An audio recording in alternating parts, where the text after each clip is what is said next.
Well, look at us on a Thursday. If we're interrupting anyone else's live stream, I apologize. It's not intentional, but I can't be here on Mondays. So, welcome back to the Automotive Podcast. Podcast we have to build motor cars, but it sure does help. This is episode 46. Two of the three of us are freshly back from the IPMS Nationals in Fort Wayne. I'll give you one guess who didn't go. It's the guy here beside me up on top.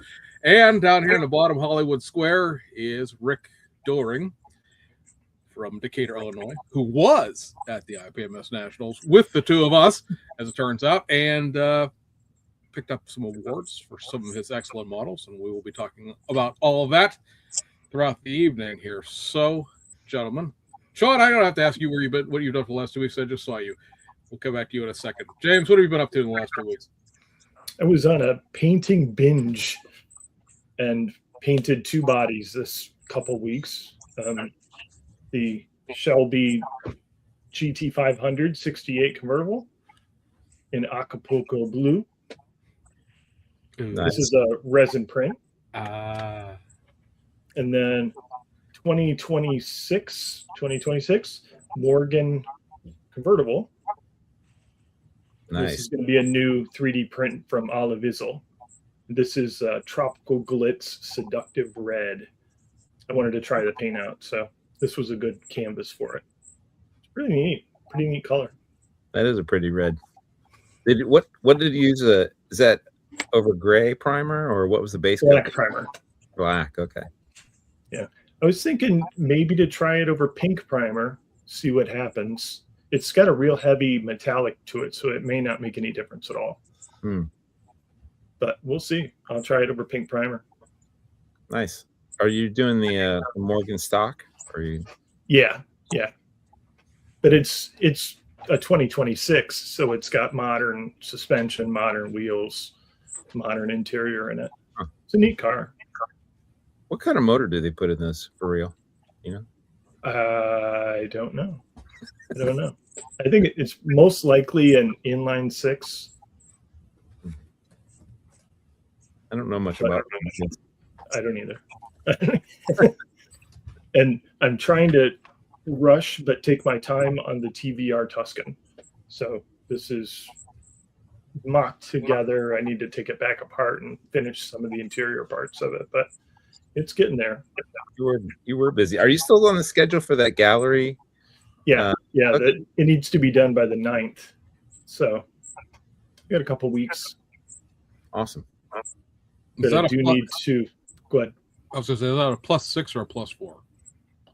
Super 6. Super 6. Yeah, Tuscan Super 6.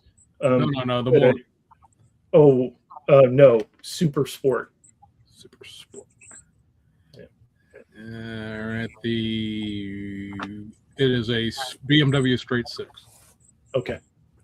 335 horse, 8-speed trading. Ooh, wow, that's fast.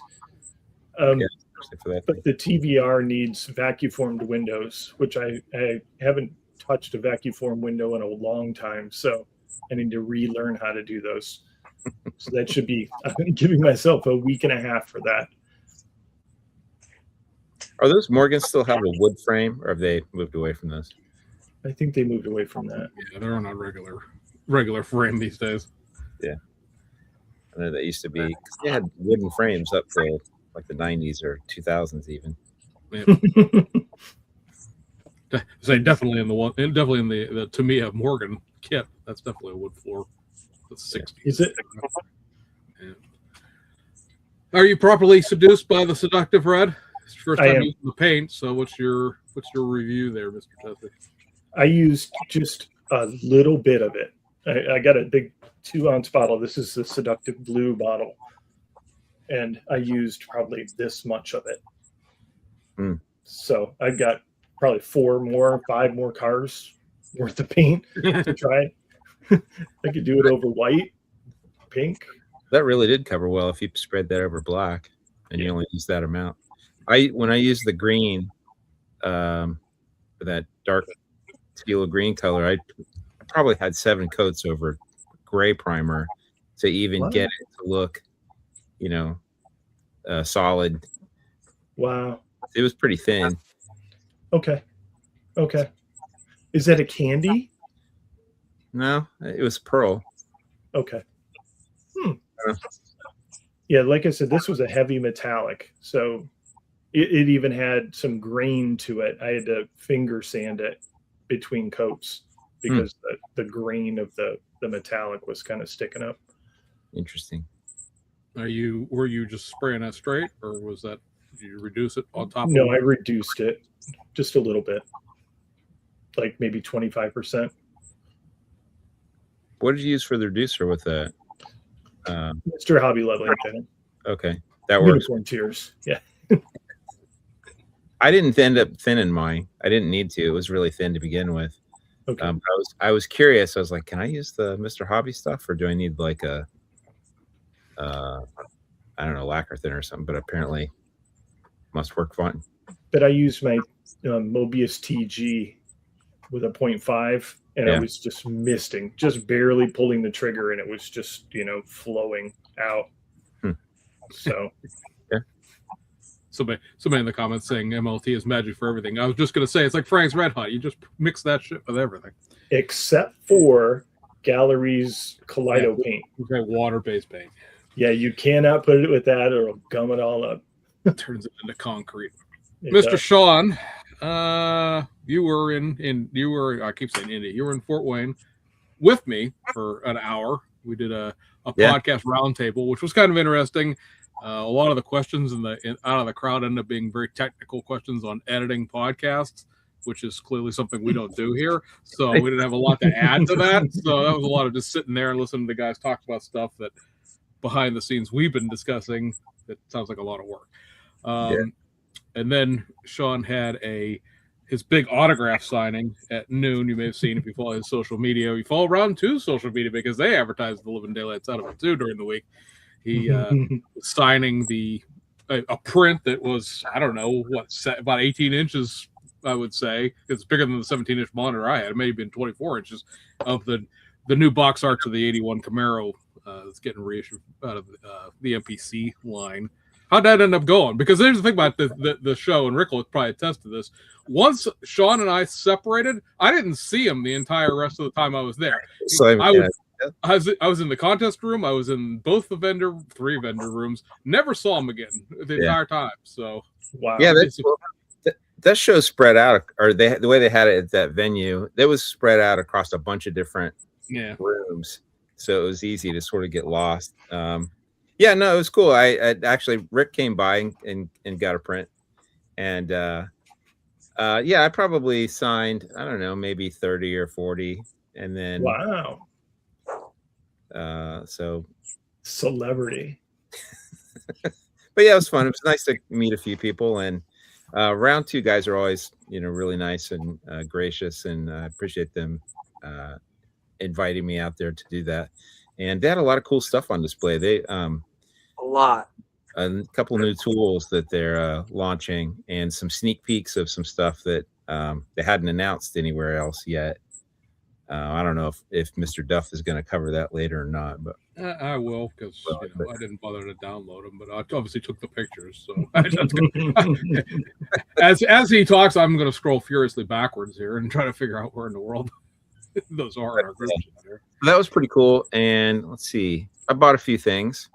Because I don't typically go to IPMS shows. I'm usually I only build cars. I've never built planes or anything like that.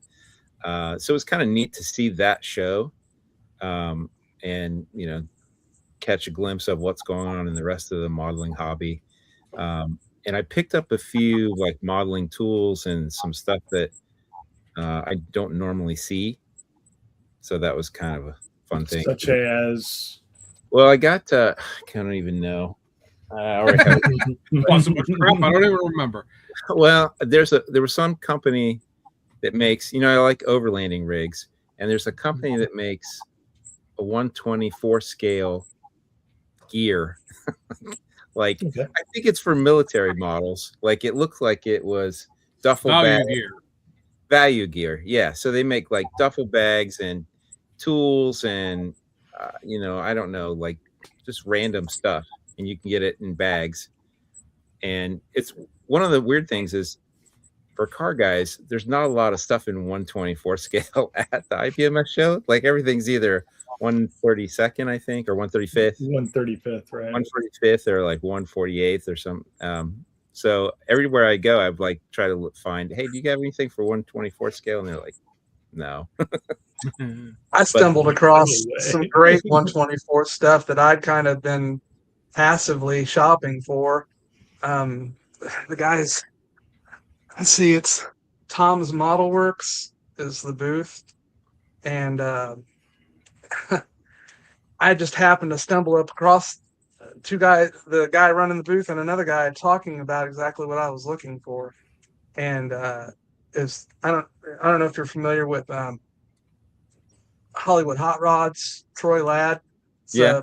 He builds 1-1 cars, and he built a 32 Ford pretty recently and used the old school sort of spring straps with the leather to hold his hood down and whatnot. And I was looking to build something similar to that. Plus, I'm building a Volksrad right now that that's actually how the deck lid is fastened on the 1-1 car that inspired the build. So I just started chatting him up, and he was like, yeah, I did those once, and just nobody ever bought them. Nobody ever asked for them. And there was two guys standing at his table right then and there that wanted them. So I thought that was kind of funny. And the other guy just kind of wandered off, and him and I got to talking. He said, yeah, if I come across those, take my card and send me an email or whatnot. And we talked a little bit more, and I showed him the car that was inspired these things and whatnot. And then he said, let me take a look. Let me see if I brought them with me. And I expected them to be 35th scale. And he handed them to me, and before I even looked at the tag, I started looking at them, and I was like, wow, size-wise, those look exactly like what I need. And then I looked at the label, and it said 124 scale. So I was like, how many you got? So he had 2 packs, so I bought them both. I was just kind of shocked that I stumbled across that. But yeah, that was my kind of my honey hole find. Oh, that's cool. Can you hold them up in to the aircraft, guys? Yeah. Yeah, what do they look like? Sure, Are they photo etched? Well, yes, but they're brass. I believe they're brass, but man, I wish the camera would pick them up a little bit better. But those are cool. yeah, there's a series of buckles and spring straps and whatnot that have like the old Jaguar race cars and stuff like that used to use all the 30s cars. It's like, speaking of the Morgan we're just talking about. Did he have other I'd never heard of that brand before. Was that the only thing he had that was 125th scale, or does he have other stuff? I don't know. To be honest, he had a giant table with a bunch of little packages like this, and this is all I was really looking for. So I kind of stopped shopping when he gave me what I had or what I needed. But he had a lot of stuff. I think it was a lot of ships and planes both that he had a lot of stuff for. So very cool. Check him out online. I imagine he's got tomsmodelworks.com in Huntington Beach. So look it up. That's not and then Mr. Duff, you cleaned up in all the raffles and stuff. I was just literally going through that website, and that Tom has one 124 scale set, and that one is it. So I found it. You found it. To say it is on his website, but I think it's not out of stock. So you bought the last 2 probably. Yeah, I bought the last 2 he had. So, and he said he's probably not gonna make any more.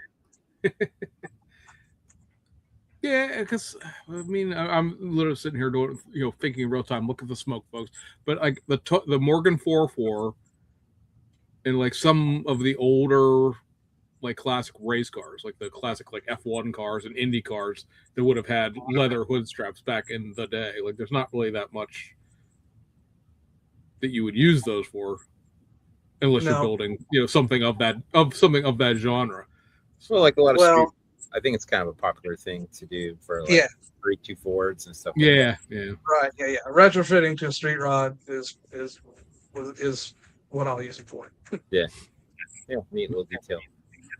But yeah, I won. Let's see. Well, I put $80 in the raffle, so it wasn't like I didn't threw $5 at it or anything. But Yeah, I won 30 for 20. You can't hardly go wrong. Oh yeah, that was the great part about that. I put $40 in the super raffle, which was all the high end stuff. I didn't win any of that, unfortunately. I came real close, but I didn't. And then I got 4 on the regular. And like I took, it is the case when I go to almost every model show because I have the vast surrounds that are this stash. Like there's nothing in the automotive side that I want, right? It's all a bunch of here. Welcome back to me being on the podcast for the first time in like a month. There's a bunch of trashy like AMT kits and stuff like that, and like there was a couple of Tamiya kits. There's a couple of Tamiya kits in there, but like it's the Porsche GT3 and stuff. That's all new stuff that I have. I don't. So I put all my stuff in armor and aircraft because I don't have any of that stuff for the most part. And I won. Let's see. I won 3 airplanes and a tank. So 2 of the airplanes went up on Facebook auction place, and they've already found a new home because they were kind of hinky. They were kind of hinky as it was. And then I have the tank. It's from Airfix, but it's an old Academy tooling. And if I keep it, it's gonna be a pain in the butt to ship because it's in a huge box. If I keep that, I need tracks because it has the rubber band tracks, and I'm not building a tank at all, let alone one rubber band tracks. And then I won. I don't even know what. I'd have to go find it. I think it's a KI 100. It's a Hasegawa kit. It's a World War II era Japanese fighter plane, which is cool. But if you've ever seen a Japanese World War II fighter plane, they're like 82 colors in a like a freehand camo. So I suppose if nothing else, I could improve my airbrushing skills. But in the meantime, yeah, that's a lot of colors put on a plane. In some form or fashion that everyone at the IPMS club I belong to wouldn't throw me right back out into the parking lot if I brought it to the thing.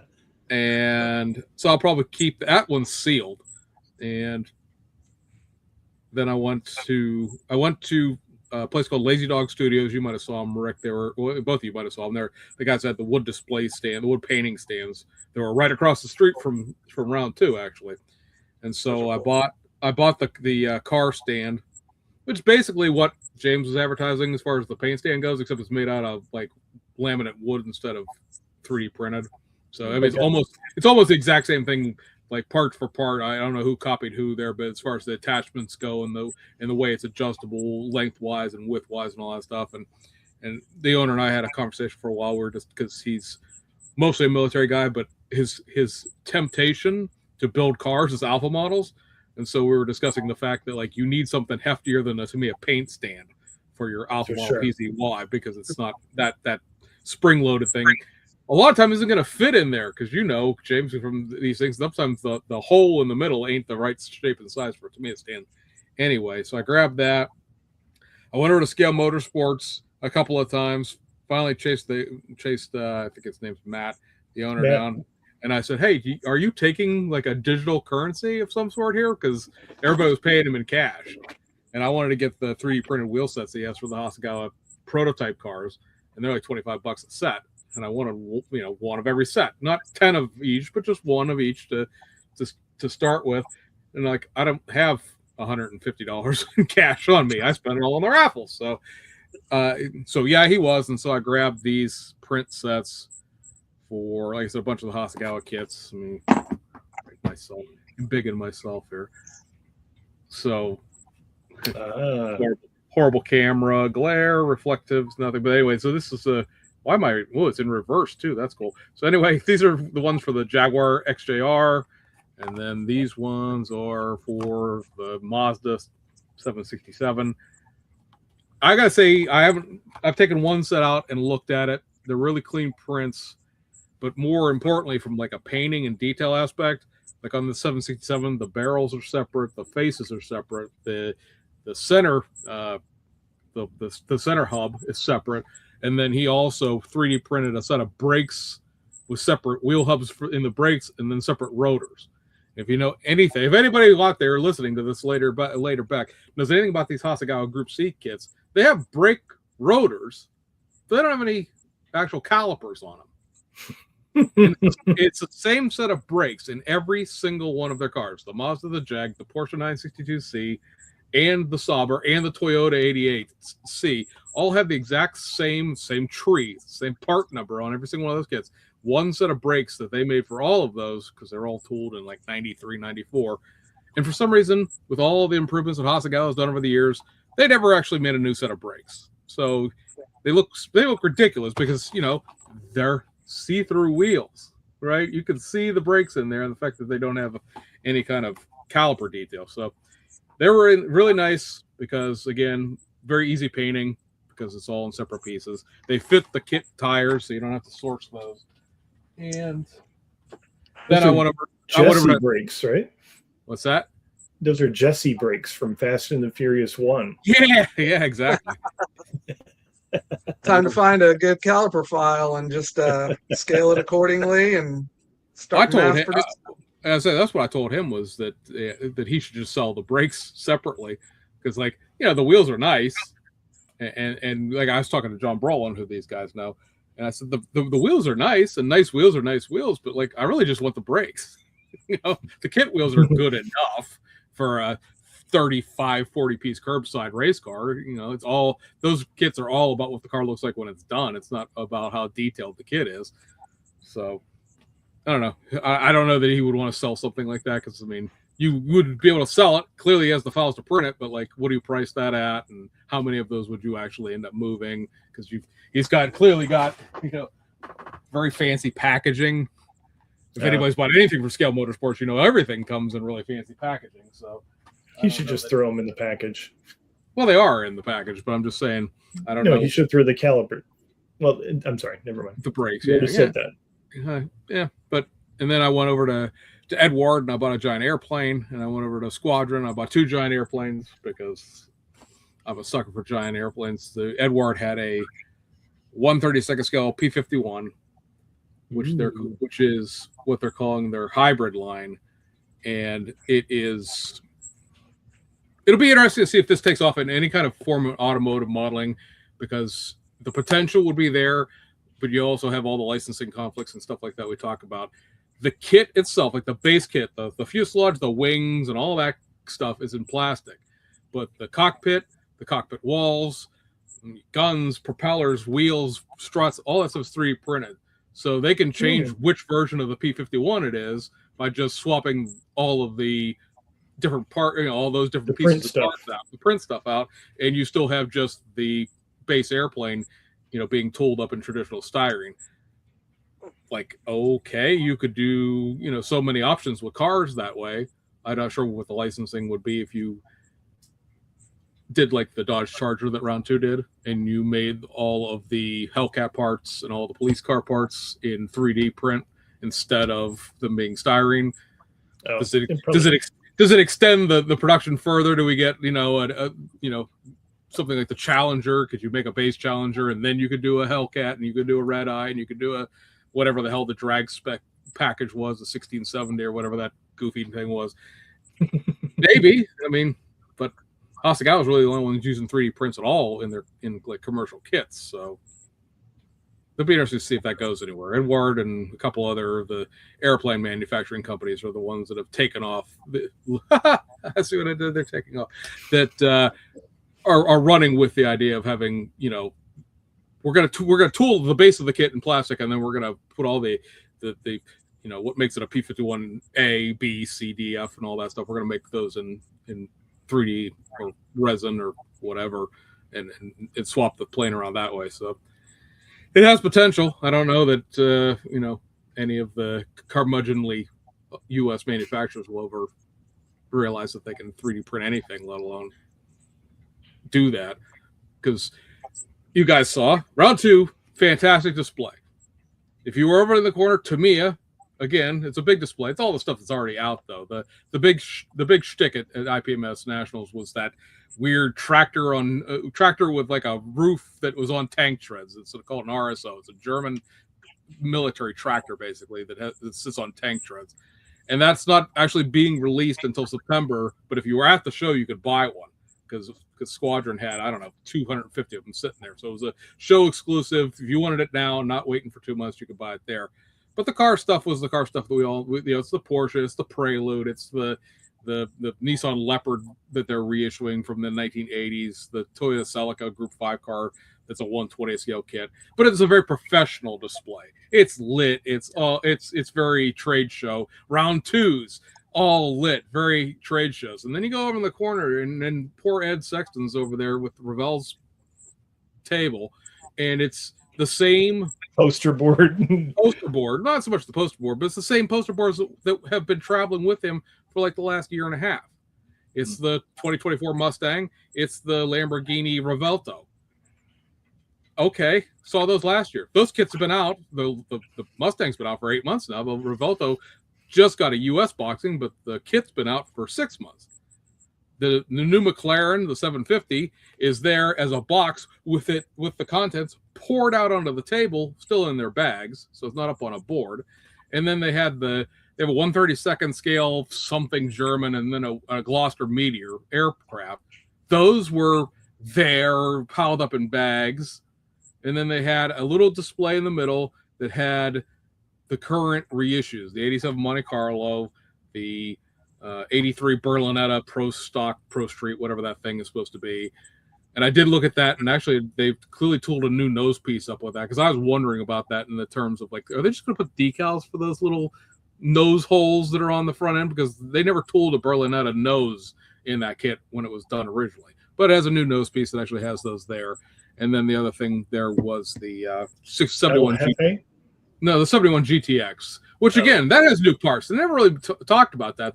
That kit never had like a hole in the hood with a blower and the setup to do a pro street drag racing car, because that's the old, the GTX is the old Roadrunner, which is none of that. It was just a factory stock kit. It never had all the extra stuff, even with the DOM stuff getting added to it. It's not the same parts. And then there was a box for El Jefe, and there was a box for something else.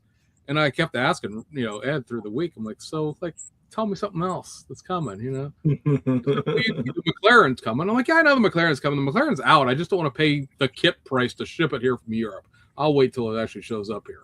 And I know there's an AMG GT coming, and I'll buy that when it comes too. That's next year. Like, what's the big one? What's coming? Like, what's the new tool? What's happening? What's, like, I know, you could be fine if you don't want to tell me, like, exactly what it is, but something, right? And he just kept shrugging, and, like, that was the end of that conversation. I was like, that was kind of depressing, because, like, that was where I went first. Because, like, I know round two's there, and I generally know what I'm like. I hope there's going to be like something to do with the Mac, right? It's not going to just be a digital concept art. There'll be something physical there to represent the B51 Mac.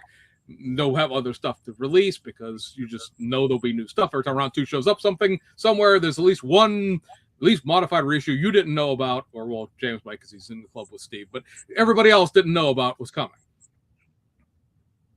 But Revell, nah, nothing there. Atlantis, they're beside them. Those two run tables beside each other every nats, and they've got the reissue of the Tommy Ivo Dragsters coming.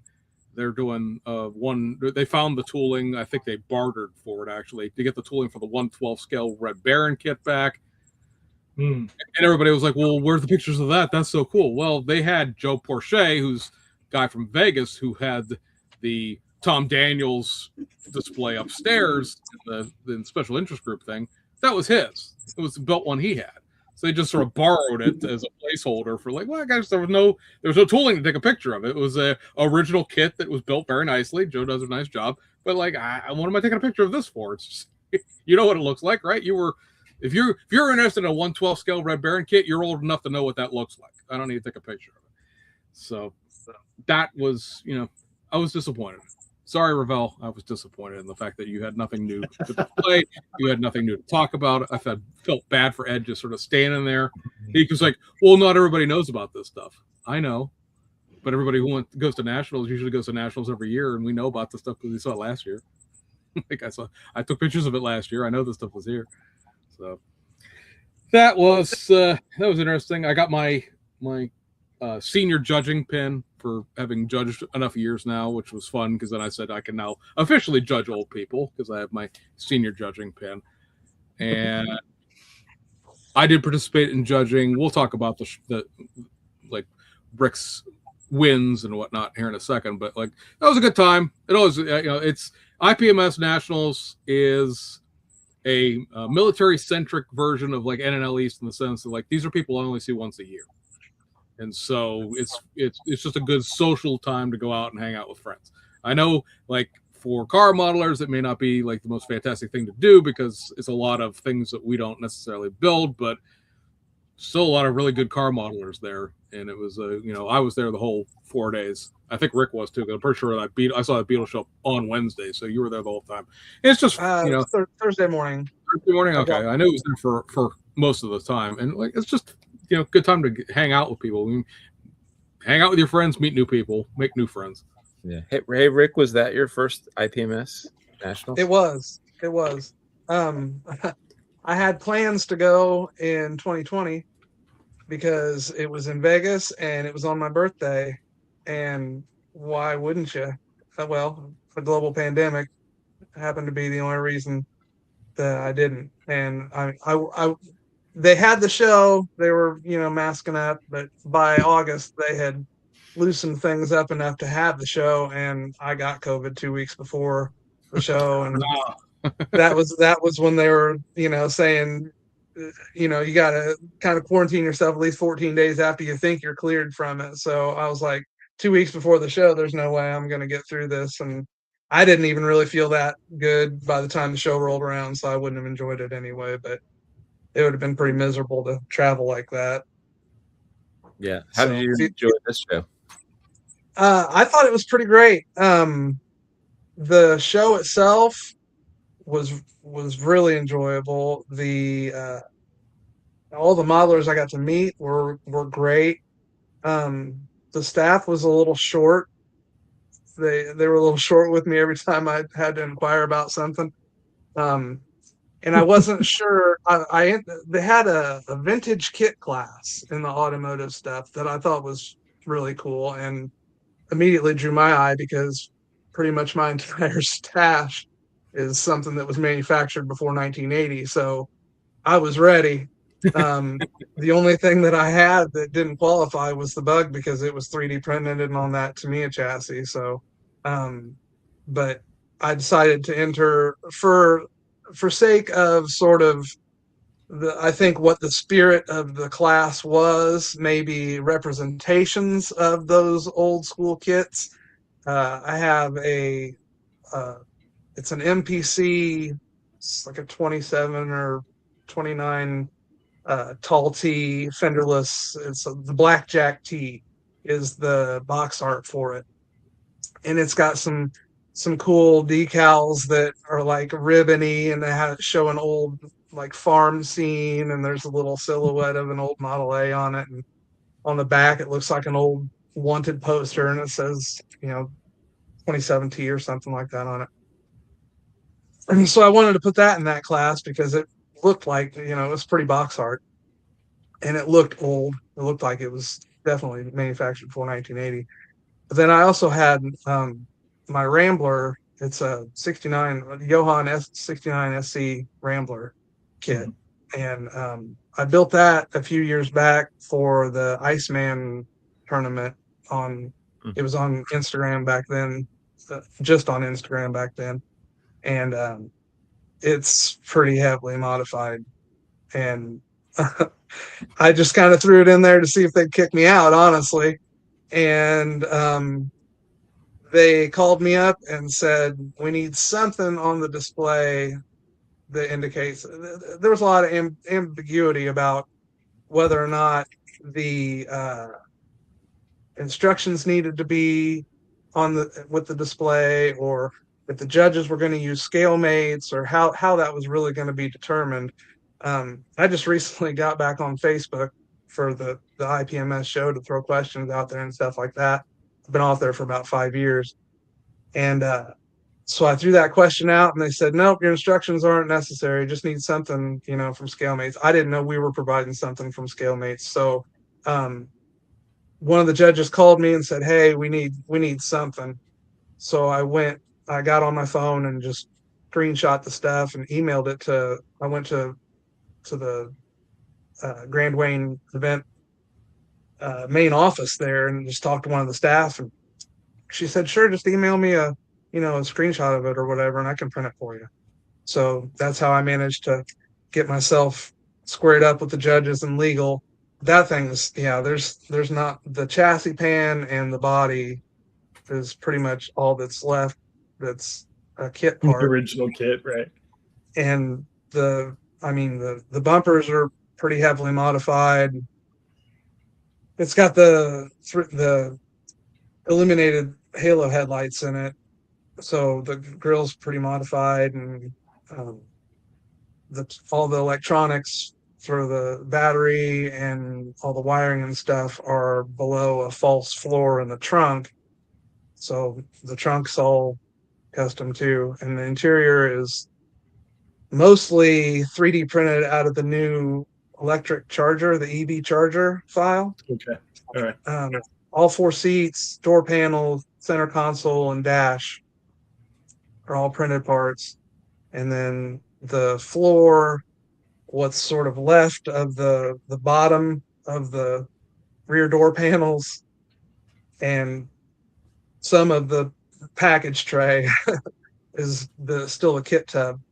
And I added more to the rear kit tub to put the subwoofers back there, um, and then the paint job is the same as the SC Rambler paint job, but it's all different shades of brown or brownish orange. And Yeah, I saw this in person. I was really marveling at it and how cool it was.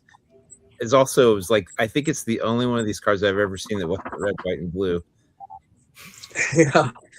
yeah, I got a buddy that has one of these even, and I think he was a little salty that I did this, but I just wanted to do it. I like the tones. This picture, you can see the difference in the center color on the sides pretty well, but sometimes it's hard to.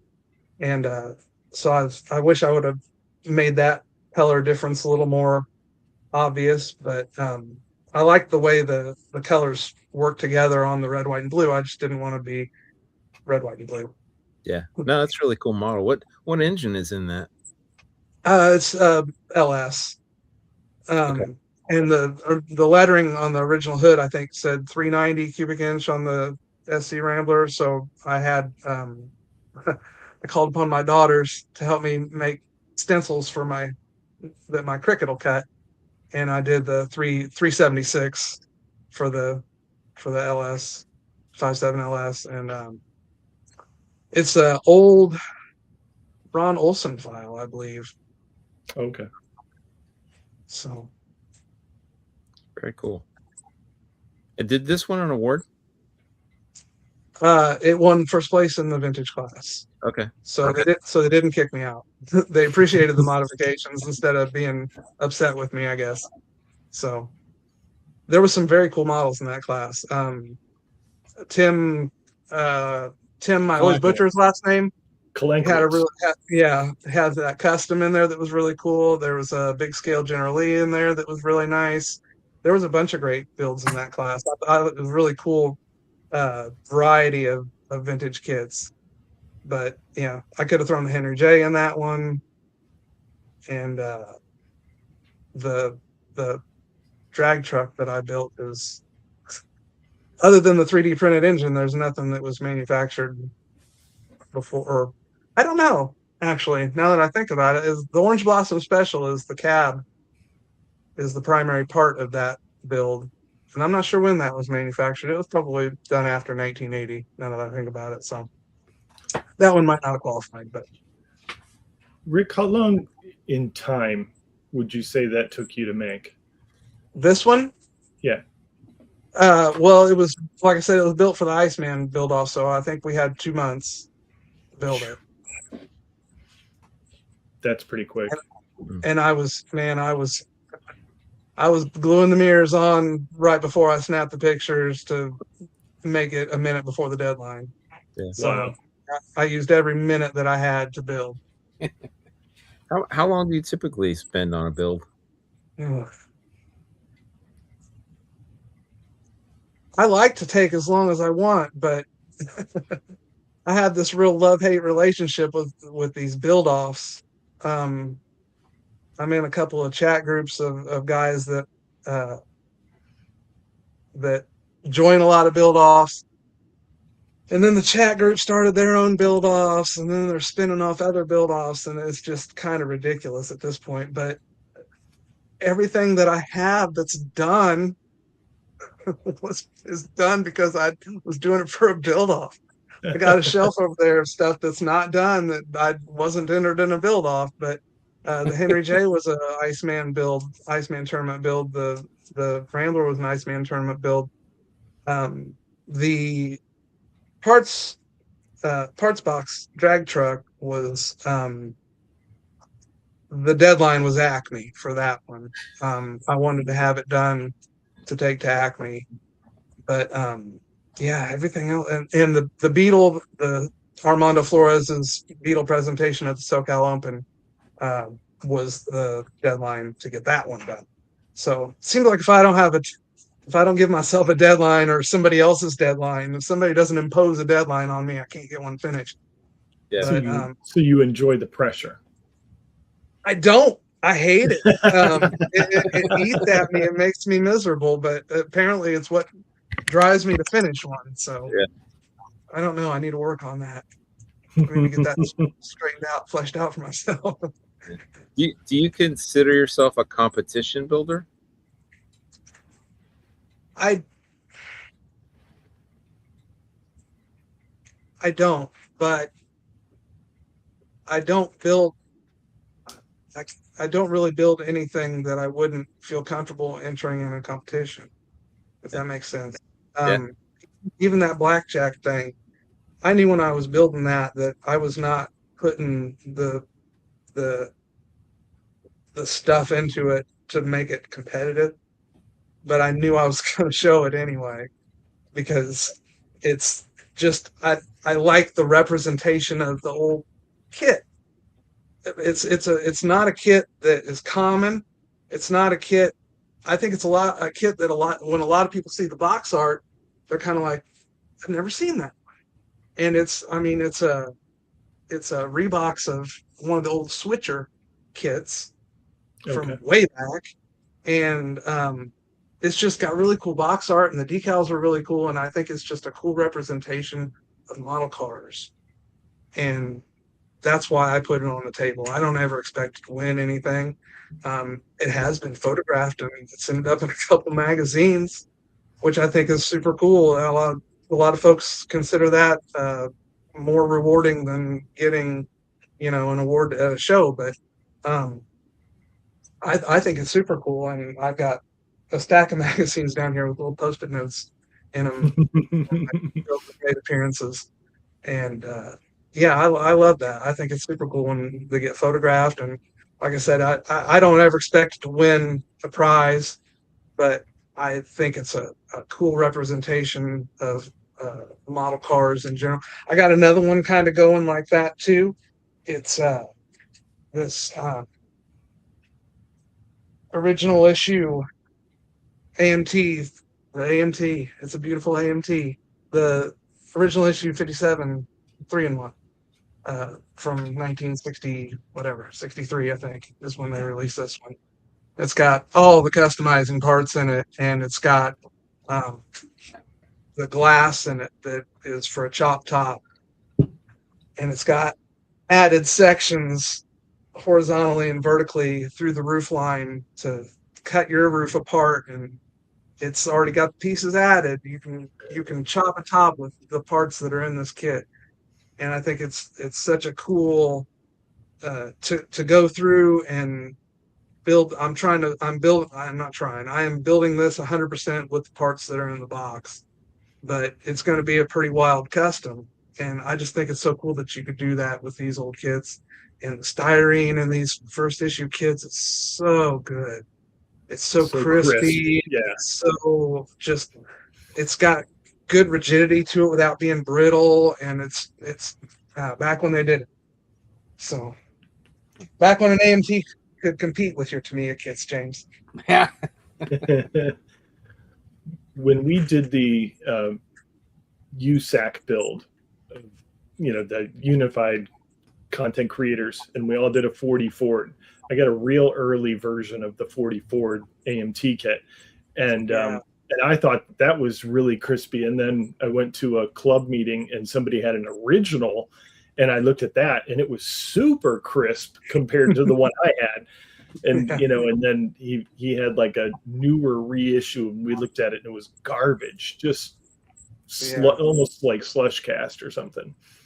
Yeah, even the plastic itself, it's sort of weirdly pliable, and it doesn't sand nice. It sort of sands rubbery, kind of sands like a tire. Right. So yeah, this old plastic, it sands and shapes so nice. I've started working on the quarter extensions, and I'm going to continue the trim line. The trim is going to go clear to the taillight, so I'm just filing and adding filler to continue the trim line clear to the taillight lens, and just doing little stuff like that. And that styrene is so nice to work with because it sands, so you can cut a really nice crisp line in it when you're trying to cut a piece of trim, into the side of something. You want a nice crisp line breaking the trim from something you can run BMF across. Or I've got that Hasegawa mirror chrome that I'm about to try. I don't know if you guys have ever worked with any of that stuff for chrome trim. It's a different kind of pain in the ass. It's what it is. Yeah. Yeah. I figured. This guy over here, he has some. It stretches, whereas bare metal foil, I don't know. It stretches, and if you try and slice it, and then it'll spring back, and you're like, whoa, what happened? What happened? And it also, it's almost like a show chrome versus a muscle car chrome. Okay. So maybe good for like a side trim, but not so much for trying to do. Right. Don't try and trim window trim or something. No. Yeah. Okay. Yeah, I've got some. I haven't had a chance to play with it yet, but I've seen it applied. What I like about it looks very smooth versus like bare metal foil picks up every texture, and so it often looks, you can see all the orange peel underneath it. If you get any pieces that kind of overlap, it's really noticeable.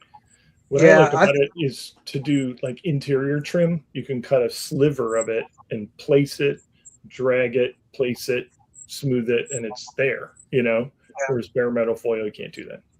Yeah. I thought about that too, maybe trying to pre-cut the trim pieces a little bit, or the pieces for the trim ahead of time, and then try to place them. I don't know.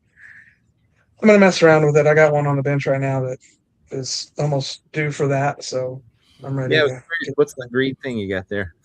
It's it started out, of course, the genesis of it was build-off inspiration. The build-off was lowrider bombs. I've never built a lowrider. It's not in my knowledge wheelhouse whatsoever.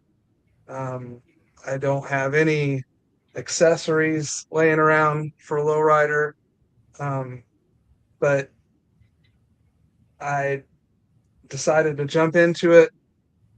I had this 52 Willys Aero Ace file, and if I was going to build a bomb lowrider, it wasn't going to be a Chevy or anything like that. It was going to be something weird and make people. It kind of looks like a shoebox Ford a little bit, but it's not quite. And the grill that I'm putting in it is going to make it look even a little bit more like a shoebox Ford. But it's a 52 Willys Aero Ace, and I just I made skirts for it and just printed a ton of 3D lowrider accessories. Lake pipes, and I have a set of JPS wheels that I got a little while back that look great, but even those are originally 3D printed parts, I believe. They had plated. So the whole build is going to be 3D printed stuff. There's nothing on there it's either scratch built or 3D printed. There's not any kit pieces on it. I take that back. There's three. The spotlights and the grill that I'm using are from the old AMT 49 Mercury kit. So those are the only kit pieces that are going on it. Everything else is 3D printed or scratch built. You mentioned So- 3D printers, and I can see in the background that you got a stack. Yeah, that's my little mini farm. That's my little garden back there. My 3D garden. What 3D printers are you using? I have they're all Elegoo. I have Saturn 2 8K, and I have 2 of the new Saturn 16K Ultras. I've got them pretty well. I've had the Ultras since spring, and I've got them pretty dialed in. I've got I've got an issue with one of them that, for whatever reason, I cannot get the rafts to release from the build plate. They are stuck so hard. And at first I thought I created some bushings for a friend of mine that races slot cars, HO slot cars. And he was like, there's these parts that I need, and they're kind of more expensive than they ought to be, and I think maybe you could probably print them. So we talked about the logistics of it all, and it required a high temperature resin mixed with some high strength resin. And I thought it was probably that conglomeration that made the stuff hard to get off there. And so we did all of that, and I cleaned that resin off the machine and just set it up with black resin. My other machine set up gray resin, and printed some things that I made right before the Nationals to hold some lights that I bought on Amazon for my displays are growing in complexity. And so now I've a friend of mine, Raiden, he's Raiden Tattooer on Instagram. Him and I were talking about display lights, and when you have a build with a lot of pearl or flake or something that just doesn't show up on a small scale with the lights way up there on the ceiling, something you can have a light that's a lot closer by, that as the model rotates, it catches that flake or it catches that pearl. That way you can see the depth and the complexity of paint jobs, because he does a lot of lowrider paint jobs and stuff like that. So I went through all that rigmarole and got the lights, but I didn't have anything to put them on to hold them up that high. So I just used some Ron Olson. He got me started when I started 3D printing. He was very much a mentor to me, and he was fantastic. But he's got a great file that's just shapes, solid rods and tubes and square and C-channel and triangles and half round and whatever you want. And you buy that file, and you got stuff to scratch build for days. You can make your own trim or whatever you want. So I use a lot of his simple shapes to make things just in my slicer, because before the IPMS Nationals, I didn't have any CAD experience at all.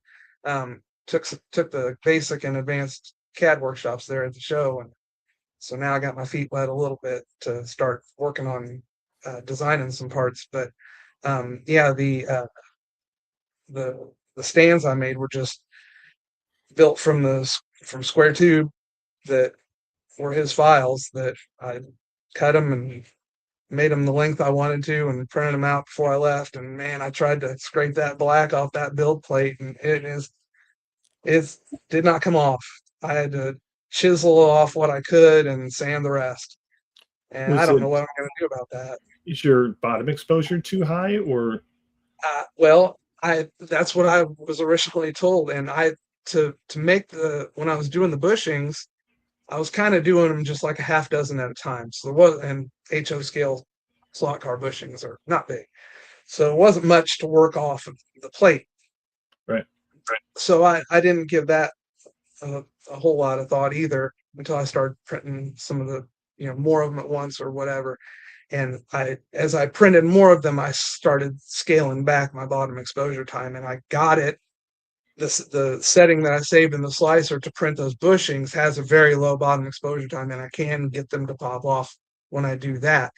But I got 2 machines back there, but they're in the slicer program. They do have 2 separate settings.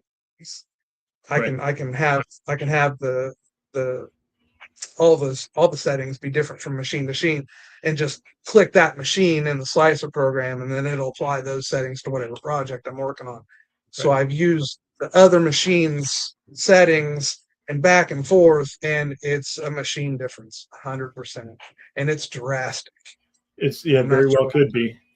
It's when I hear a lot of people, they say, I just got a new machine. What are your settings? And like, you can't have my settings. You can have them, but they won't work. Yeah. Well, why Well, not? It's the same machine. might be No, it's not.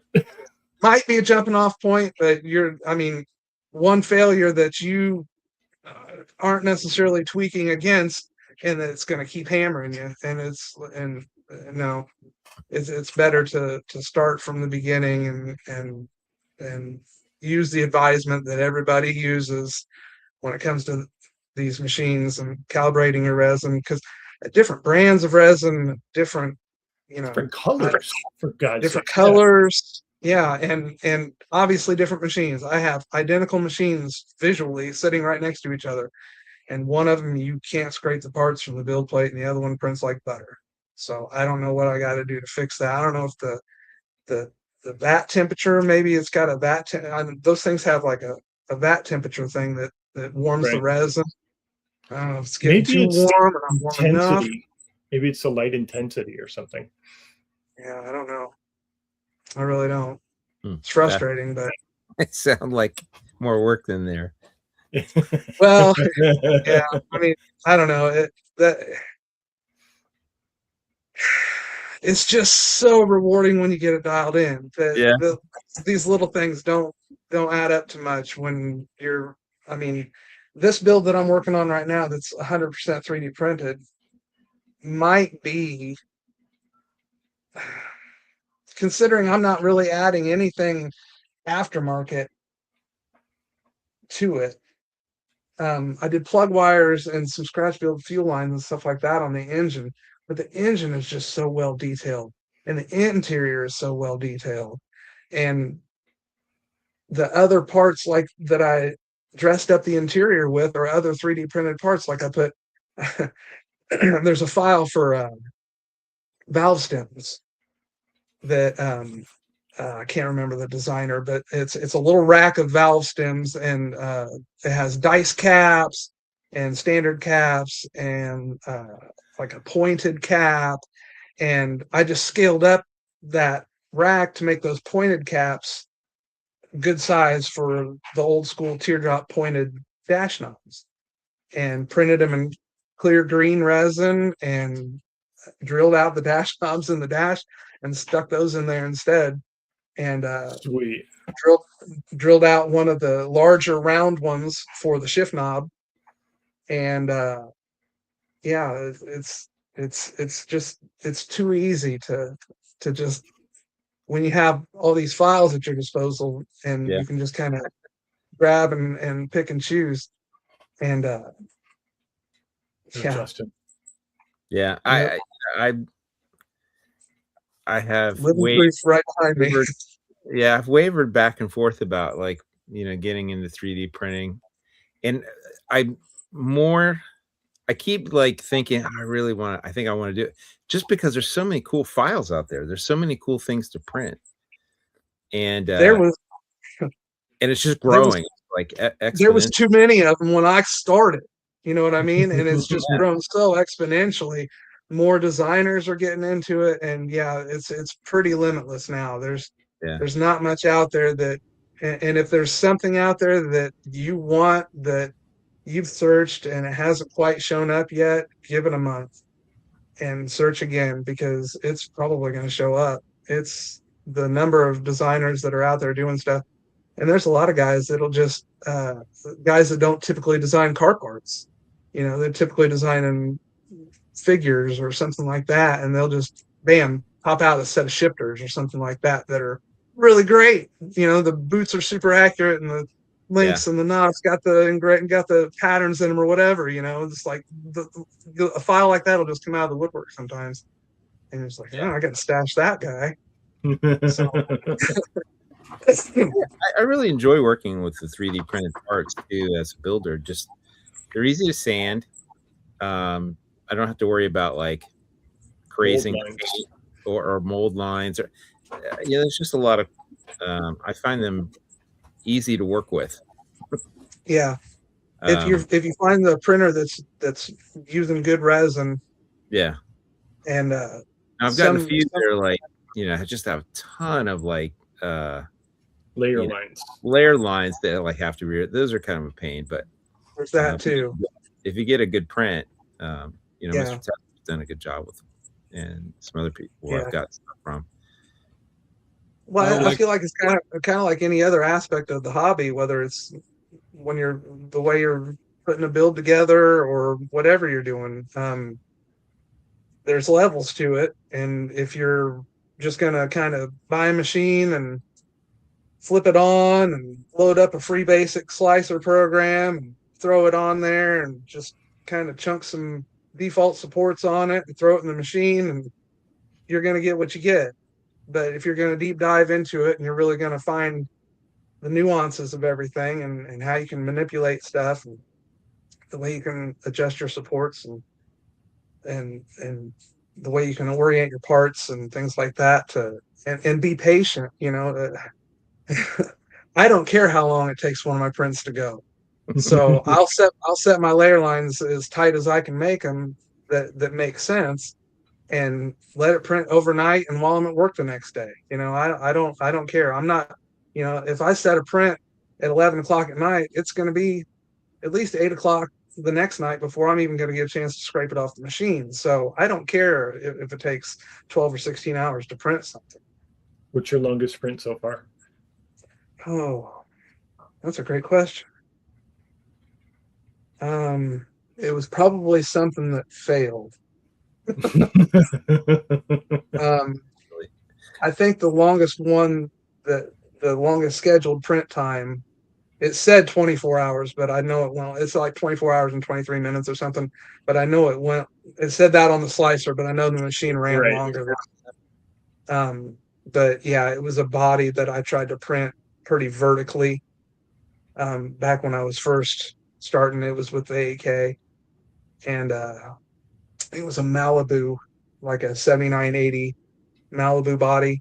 And man, I still wish someone would make a kit of that. But the files are getting better. The file that I bought back when I first got started, the bumpers and the headlights, it was basically a drag slot car body. I think there were no separate parts to it at all, and so you would have had to separately foil or detail all the lights, bumpers, and grills. And someone probably scanned a Hot Wheel or something. Yeah. But I mean, proportionally and everything, it looked great. It was a little thick, and like I said, nothing was separated. So I was gonna drag out one of my I have a El Camino kit with that front end on it, and I was gonna sacrifice the grill and the headlights and the bumper and all that stuff from the front end of that to the 3D printed. But once again, if what you want's not out there, be patient and just sit back, and somebody's going to design it. And now there's plenty of complete kit files and body files that have all separate parts. So yeah, I think that's what attracts me the most is full kits. I like printing full kits. Yeah.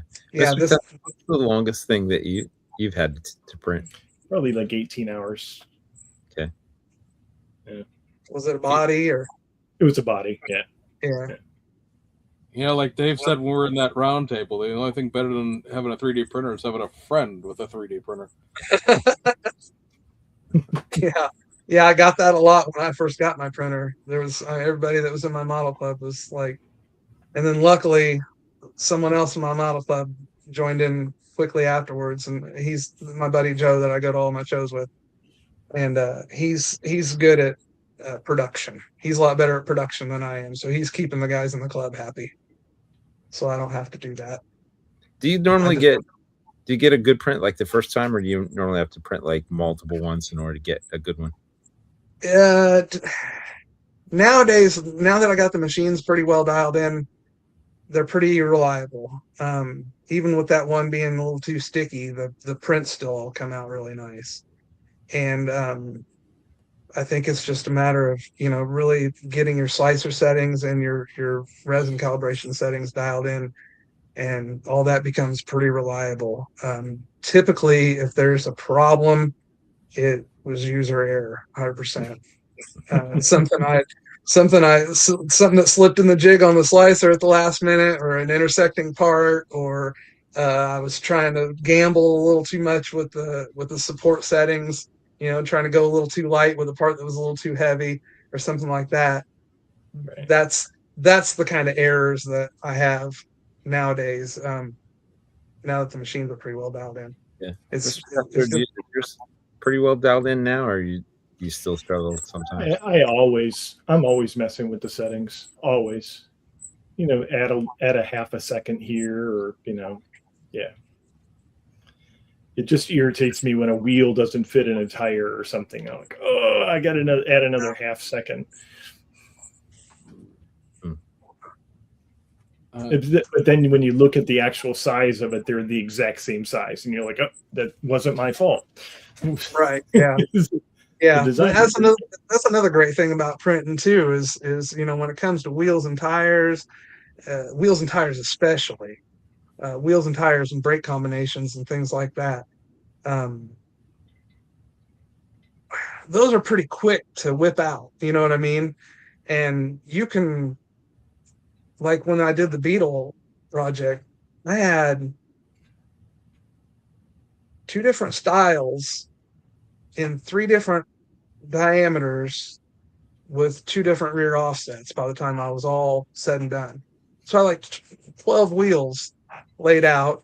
Then I'm like, okay, and I could print all 12 wheels on one plate, and then have all that variety to mock up in real time and see, get that when the rear of those Volkswagens, when they camber in like that, I wanted the bead of that wheel to be right flush with the arch of that rear fender, and I wanted that tire tucked perfectly. So yeah. I messed around with the diameters and offsets until that happened. Yeah. And when you're ordering a part from someone, you're sort of at you're handcuffed by that. Whatever the dimensions are of that part that you ordered, if it's in 1/24th scale and you're trying to jam it into a 1/25th scale build or something of that nature, it's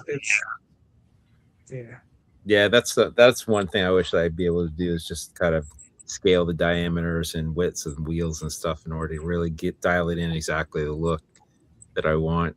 Because there's a lot. I buy stuff from the different aftermarket printers, a lot of cool designs, and then I'll get, it's like, oh, it's too small, or like not deep enough, or like just yeah. Or even if you just want to tweak it just a little bit, parts for.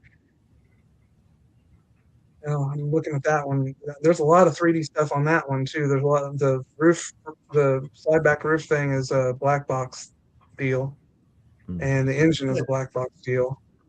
The wheels are Chris Bizzle. Those are rotiform Fuke wheels, and the body is. This guy was so cool. I ran into him. I say ran into him. We connected on Colts. I wanted a split window body to build on the Tamiya chassis, and he had a free file on Colts with a split window body, and I'm like, that's a pretty good looking file, and I bought it. I didn't buy it. I downloaded it. It's free, and printed it, and man, it was fantastic. And but it didn't have any opening panels, and I wanted all the panels to open. So I printed sections of the body. I decided that I was just going to go with the hood and deck lid. I wasn't going to try and open the doors. So I printed a separate front section with the hood and a separate rear section with the deck lid, and was cutting the parts out. And I think I might have posted that on Instagram or something, and he saw it, the guy that designed the file, and he said, if you wanted opening panels, why didn't you just say so? And I was like, well, I didn't know you were taking requests. And at that point, that started a line of communication that just snowballed into that file. What that file that you see there has fully opening panels, although I didn't take the time to do it because the SoCal Open deadline came too fast for me to build jams and stuff for the doors. But there's a pretty nicely built jam in that glued shut trunk. But all that stuff opens. We were trying to work out. There's a few details that still need to be worked out, mostly the jams. I would like to see the jam be complete, and I'm going to print another one. I have, between this build and the Volksrad that I am building, I have two of these Tamiya kits. The Volksrad's getting a custom chassis, so I have a whole nother chassis pan for a VW. So I'm going to print another one of these and kind of go through with him. Him and I have been working together to make little alterations here and there to make the functional doors. Those are functional doors on prototypical hinges. You can just put a point. I was 0.3 inch, I believe. It's a guitar string that goes that you can use for door pins or music string. I believe Hobby Lobby even sells them now in packages. They have sold them for a while, but you can use that for the door pins, and they swing perfectly. They shut perfectly. There's a little bit of a jam in them already, but I wanted to see like a little bit of a latch panel in the back where the deck lid shuts down, and a latch panel in the front. There's a nice jam. There's a nice place that finishes out the body, but there's nothing that resembles like a latch panel area. I wanted to work that out with him. But while we were working these details out, he's like, "What do you think about a chop top version?" I'm like, "Let's do it." So he looked at the top version on it, and man, he showed it to me in his designs and stuff, and the proportions just looked so good. And I was like, "What about some accessories?" So he did the visor. There's a little side-mounted antenna that's right in front of the door on the driver's side that he designed. He designed some seats that I didn't use. He designed some bumpers that I didn't use. He designed a handful of other parts for the model too, and they're all free. Yeah, he's a super nice guy. He's an Egyptian guy that lives in Germany now, and obviously he's got a thing for the Beatles. He made a really cool pull behind travel trailer, like a little mini trailer that looks like a Beetle. He's got several versions. He's working on a stretch limo version. He's got a lot of stuff going on, just kind of off the wall stuff. And like I said, they're all he's using software that his work is providing him, that he has access to after hours, and doesn't feel ethically right about selling any of the files that he's creating because he's using the software that his employer is providing, even though he's doing it on his own time, and he's putting his own sweat and thought and all that into it. He's just pretty staunch on that about making sure his files stay free, and more power to him. I think that's super cool. But yeah, awesome. If anybody wants one of these printed, he's sort of, he's given me exclusive rights to selling them, but I don't know how far that's going to go when you're offering a free file. I mean, anybody that's got a buddy with a printer can get their hands on one of these. So yeah, and the stock roof version is just as nice. It also has the opening doors with the prototypical hinges and all that stuff too. So yeah, if you're interested in a split window file, that is the one to get for sure. If it's on it, scale it. He designs everything in 1:1. So when you throw it on the slicer, it comes up in 1:1 scale. So be prepared for your screen to just blot out when you pull up a part. But yeah, scale it to 4.17%, and it fits with the Tamiya chassis like a trans kit. Wow. You have to build a Beetle tester. Well, you got me thinking. You got to do a few things as far as finishing out the jams and, like I said, the latch panels and stuff like that. But other than that, it's pretty much dialed in. Yeah, I was going to ask you, Rick. I remember looking at this at the IPMS show. What did you do for the interior? It looked like it had like photo etched panels side or Yeah, it does. Scale Model Studio, I believe. Is that right? Let me grab it. Yeah, I didn't know if that was a kid or you'd made those. They were really nice. No, there's a company that makes a fantastic Volkswagen photo etch set. Several of them actually, and that the front and rear door panels are included in that. There's actually 2 different styles of rear door panels, and yeah, they look really cool. It's got. Let me. Is that engine from the Tamiya kit, or is that? No, that's a black box flat 4 single turbo file. Is that the one that was in their dune buggy kit? I'm not sure if that. I'm not sure if that's the file that he used. I'm not sure if that's the engine that's in that file or not. It says. I mean, it comes as a standalone file. It looks like a Porsche flat 4. It's got sort of the separate fan shroud in it and all that, and it's got the single turbo. He actually makes 2 different single turbo style files. He makes one with a sort of a low mounted. The turbo on this one is you can't see unless you're looking in the mirror from underneath. You might. I'm looking. Yeah, I don't think that's the. I don't think that's a reflection of the tailpipe in there. But if you're looking at the reflection, you can see the turbo underneath. But the other one's a high mounted turbo that if you left the deck lid off, it would be high and center mounted, and you can put a Zuni pipe off of that or whatever. But I'm not sure. What paint did you use for blue?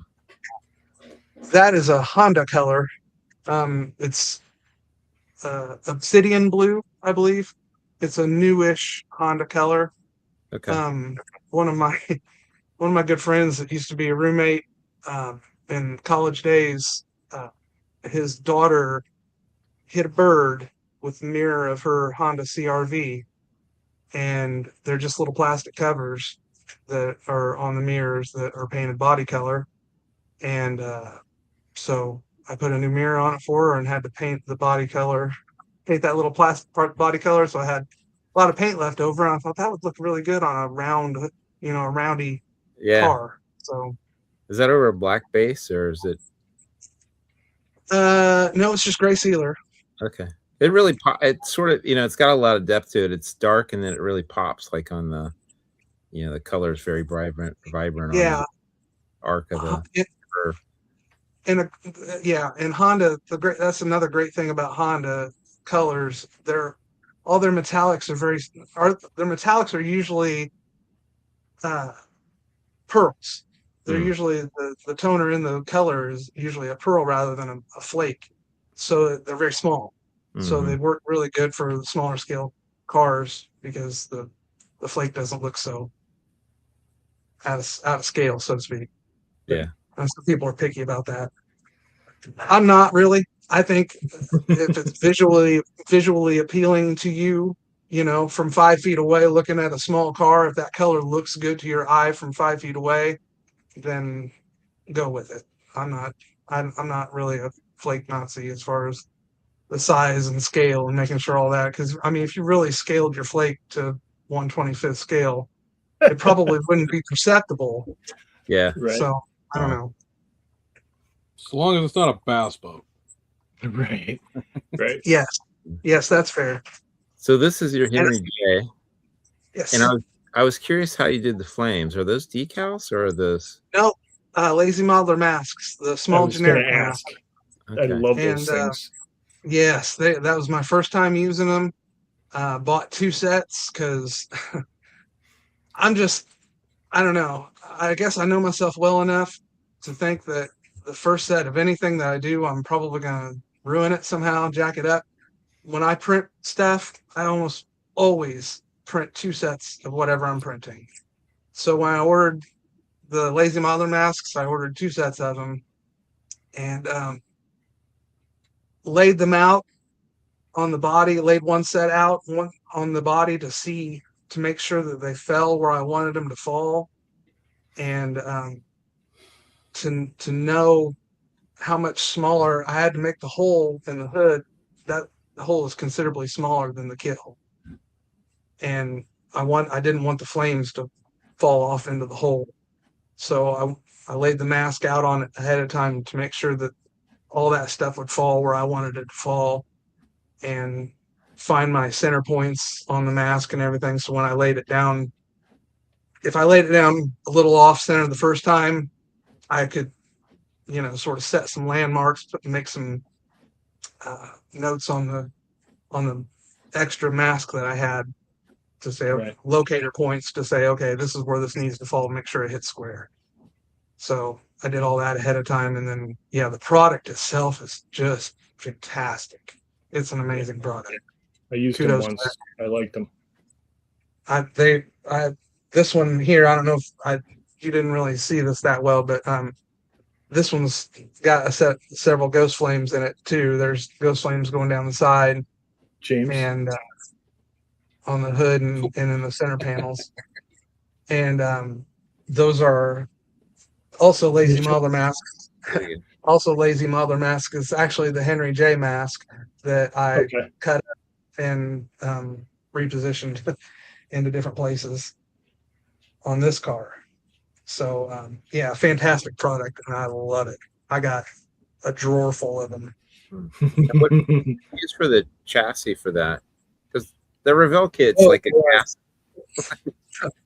It's a truck chassis actually, and getting a truck chassis. This was a little further back in the design days of stuff. 19-3D is the designer of this chassis file, and it is a fantastic file. So good that through just a little minor scaling down and some cutting and splicing in the slicer program, I was able to make it work for a 96-inch wheelbase car and tuck 22-inch wheels under the back of it and 19s in the front, a big block Chevy in it, and everything, just the suspension, it all looks so right, and the file is designed so well that it's pretty much a press fit together situation to mock it up. You don't even. I use a little the tester's window glue.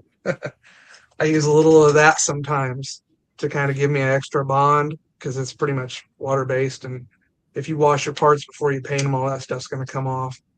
But a little bit of that to kind of temporarily bond some stuff, and you could mock that complete chassis together, suspension and all, and it worked fantastic.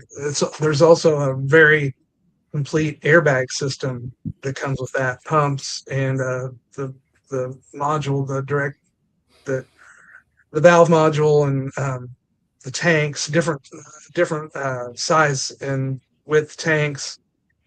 It's just a great file. Wow. And works awesome under a truck too. If you're building a C10, early 70s C10, I believe that's what it was originally designed for. And all of the parts are really good. The rear four-link is very prototypical and comes with brakes, everything right out to the hubs. So It's a great file. 3 different firewall options. I believe one has a bow tie emblazoned in it, and then they're embossed in it. And then there's just a fully smooth one, and then there's some that just has some feature lines. But That's a really cool model. I enjoyed seeing it in person. And this was on the cover of a magazine recently, wasn't it? It was Automotive. It's down here in my stack. Yeah. It was Automotive. The cover of that. That's an achievement. That was shocking. Yeah, it was shocking to me and very humbling. I was surprised at that, but I thought that was really cool. Yeah, it's awesome. That's another one you have to display at IPMS. Yeah, that one was my drag class entry, and I showed up like I said earlier. I showed up early Thursday morning to set up my models and walk around the corner to the drag class display, and Kevin Hayes already has Donnybrook set up, and I'm like, perfect. I'll just set up right next to this. No big deal. And of course, that's an incredible build, and he won the best automotive class with that, and first place in the drag class. But to catch second place with that one, I was beside myself, and that felt like first to me because I'm no machinist. I don't have the tools or the skills to build the parts and stuff like that he does for his builds. So old parts box styrene and 3D printed stuff is my bag. So that's what I brought with my bag, and it was good enough for second. So I was pretty happy with it. That's probably one of my favorite builds though. Back when I first started getting back into modeling, um, one of the first things I did was I dug an old box of parts that was in the attic, and I started kind of rifling through it, and I had some little coffin parts in there, and I had some Orange Blossom special parts in there, and some Bad Medicine Dragster parts in there, and Ravel's where's it at? The Ford T Roadster that Ravel monogram did with the little trailer. They pulled the little trailer. The older issue of it was black with all the wheels and chrome were gold. That's the bed. The little trailer that came in that kit is the bed there. The Orange Blossom Special is the cab, of course. The chassis is little coffin. All the front suspension is still the little coffin stuff. Front wheels and tires are little coffin.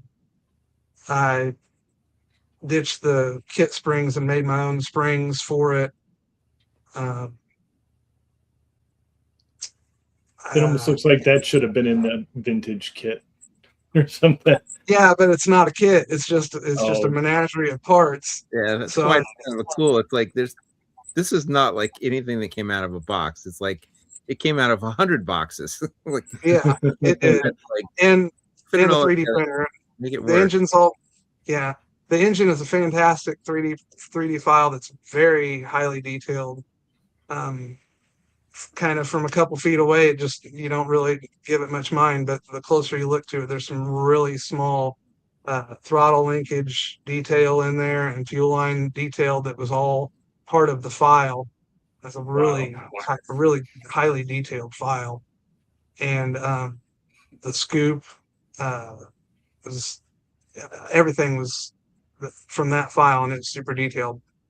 I think I used a quick change 3D file. I think the rear axle is and the rear torsion bars are 3D. And you can see it in this picture, the reflection. I did a differential mounted alternator on it, that the bracket and alternator are 3D printed. And then there's in the back, there's some battery box. There's some battery box shutoff detail that kind of gets missed. And inside is full racing harness with all the belts and buckles, and full dash with gauges and a tack on the column and fire extinguisher on the roll bar. The roll bar is all scratch built. Interior door panels are made out of this craft foam stuff that I got from Amazon. Comes in little sheets this size, and you can just take blunt tools and carve whatever pattern you want in them. So I just did like a pleated roll interior door panel, just a simple square, like an old drag truck like that would have, more for sound insulation than anything probably. So that was the interior of that one. So there's a lot going on there for just a little parts box build. And then the taillights, those little piston taillights, are a 3D file. Yeah, I had a bunch of fun little visual details on it. I enjoyed kind of looking it over. kind of discovering little things as you kind of look around. Yeah, the Iron Crosses are another commission on my daughters to give me something I could work with on my Cricket, and those turned out really nice. So those are painted in; those aren't decals, and it's got yellow acetate for glass, and all the lettering on the for the class designation and the number are all transfers, like dry rub transfers. Very cool. Rick, what's your story from like how did you first get into model building? Well, that was my dad's fault, 100%. When I don't know how old I was when I started putting snap kits together, but I remember my first glue together kit was the AMT 76 Nova street machine, the Matchbox box art. It was molded in red and it had like a fireball decal down the side. That was my first glue together kit. I remember building that with no paint, just gluing it together.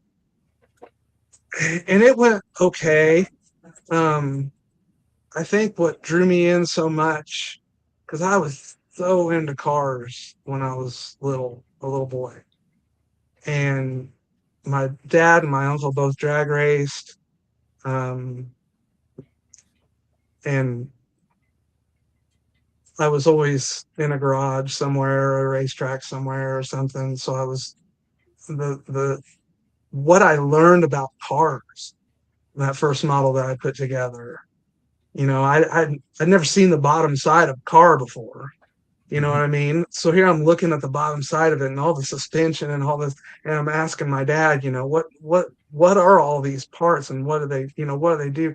So I think it was what I learned about cars the first time I put a model together that really kind of sucked me in about it. And then I even remember the second one, the second model, glue together model I got.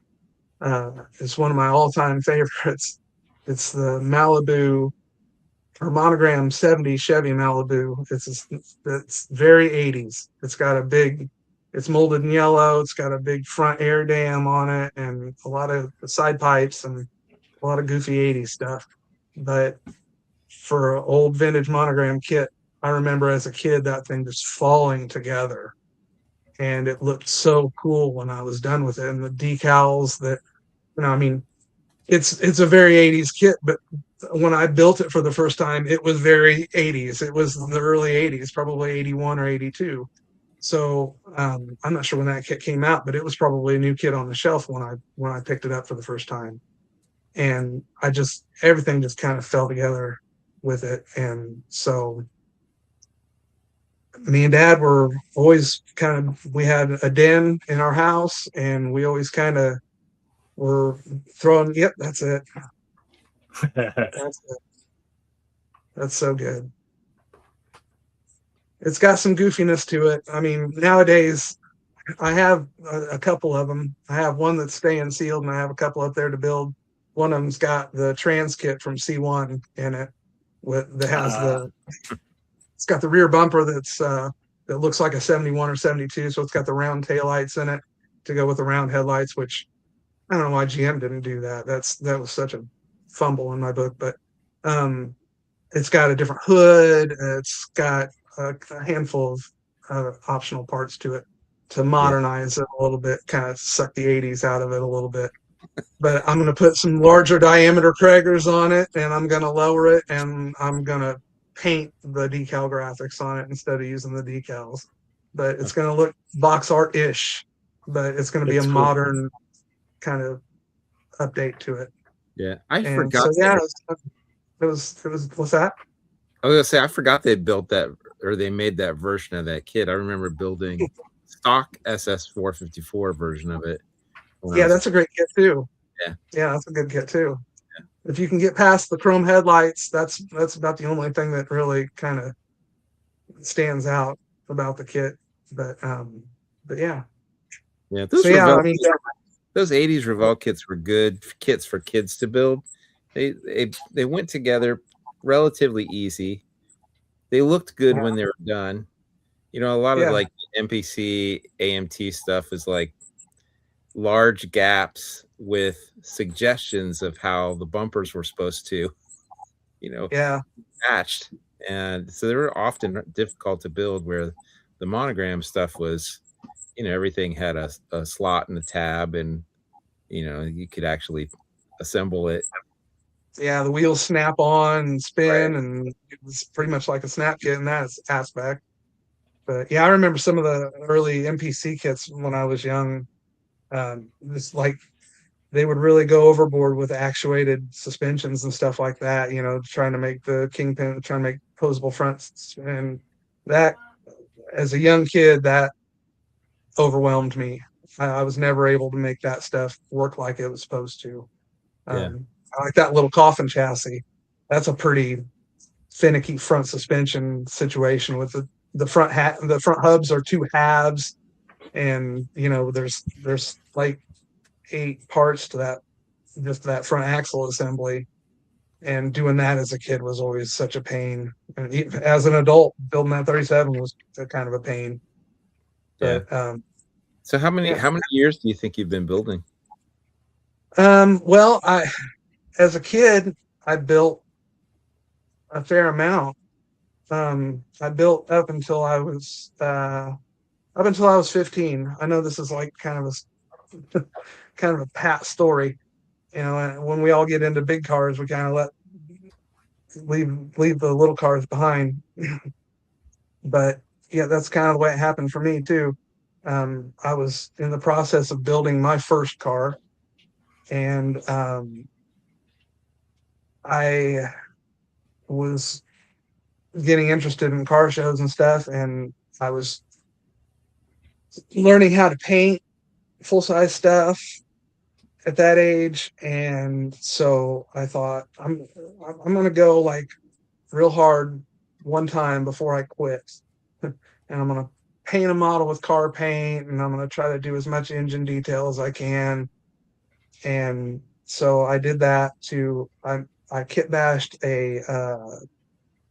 the 55 Chevy Top Sportsman, the Carpenter Pro Sportsman Oh yeah, I Oh, remember. okay. Chevy kit with just a stock bodied AMT 55 Bel Air. And so I Okay. was basically making like a cheese whiz kind of pro street-ish 55 Chevy with stock body proportions for the most part, but with racing guts underneath. And there was a show called the Hope Run for the Kids. It was a charity thing, and it was a model show. And I'm just realizing that this might be the genesis of my needing a deadline thing to get a model built. I I decided I was going to build this model for this show, and so I hunkered down, and yeah, I remember finishing that, you know, late night before the show. And they had, of course, all the categories of the show, you know, different truck classes, a street machine class, a street rod, whatever. All those classes broke up, and then they had the best. They had an award for best interior, an award for best paint, an award for best engine, an award for best of show. I think that was all of them, and it was the only model that I took to the contest. And I entered it in the street machine class, and I won the street machine class with it, and I won the other auxiliary awards with it. And I was like, okay, I can quit. I'm done. So I still have that display with all the. It's in another part of the house that I have some diecast stuff displayed. But yeah, that was. And looking at it now, it's super crude. I don't know how. It was because it was 1990 that it did so well. I mean, nowadays nobody would give it a second look. But yeah, that was kind of the start of things as far as that went. And then I laid them down for a long time, and got married, had kids, all that. And my wife and we used to make a yearly trek out to California toward the end of January for her birthday. The weather is terrible here, and it's beautiful in Southern California. So we head out there. We used to head out there every year, and happened to coincide with the Grand National Roadster Show one time when we were out there. I think it was 2016 or 17. And we went to that, and the Galpin Autosports. They had a booth set up there at the Grand National Roadster Show, and they had, some of the 4-engine dragsters and the reverse wheel stander A100 and all that kind of cool stuff. And we were walking around checking all that stuff out, and they had a display case, and they had a Mysterion model kit in like a metal tin, the Revell Mysterion. Mm-hmm. Yeah. And it was like a numbered tin or whatever. And I was like, oh man, that is so cool.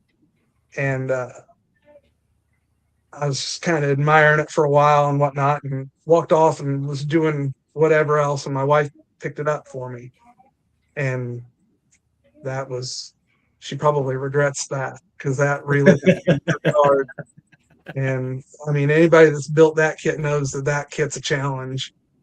And I knew I could spray that automotive stuff on the bodies. I'd done it that one time as a kid, and it worked pretty nice. So I went straight with House Colors stuff and put that together. And it was a finicky little challenge, but it turned out really nice. And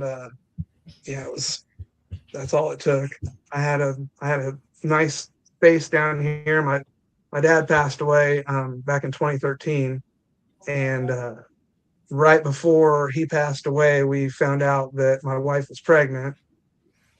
So we were going to need to move out of the house that we were in because it wasn't big enough. And when Dad passed away, I had the little house and this house, and the original thought was to throw them both up on the market and sell them both and maybe move. But this one didn't sell. So we ended up just moving into it because it was big enough. And this area down here, my dad used to be a dental lab technician. So this area down here used to be his dental lab. And regretfully, I sold a lot of equipment right after he passed away. His basement was full of equipment.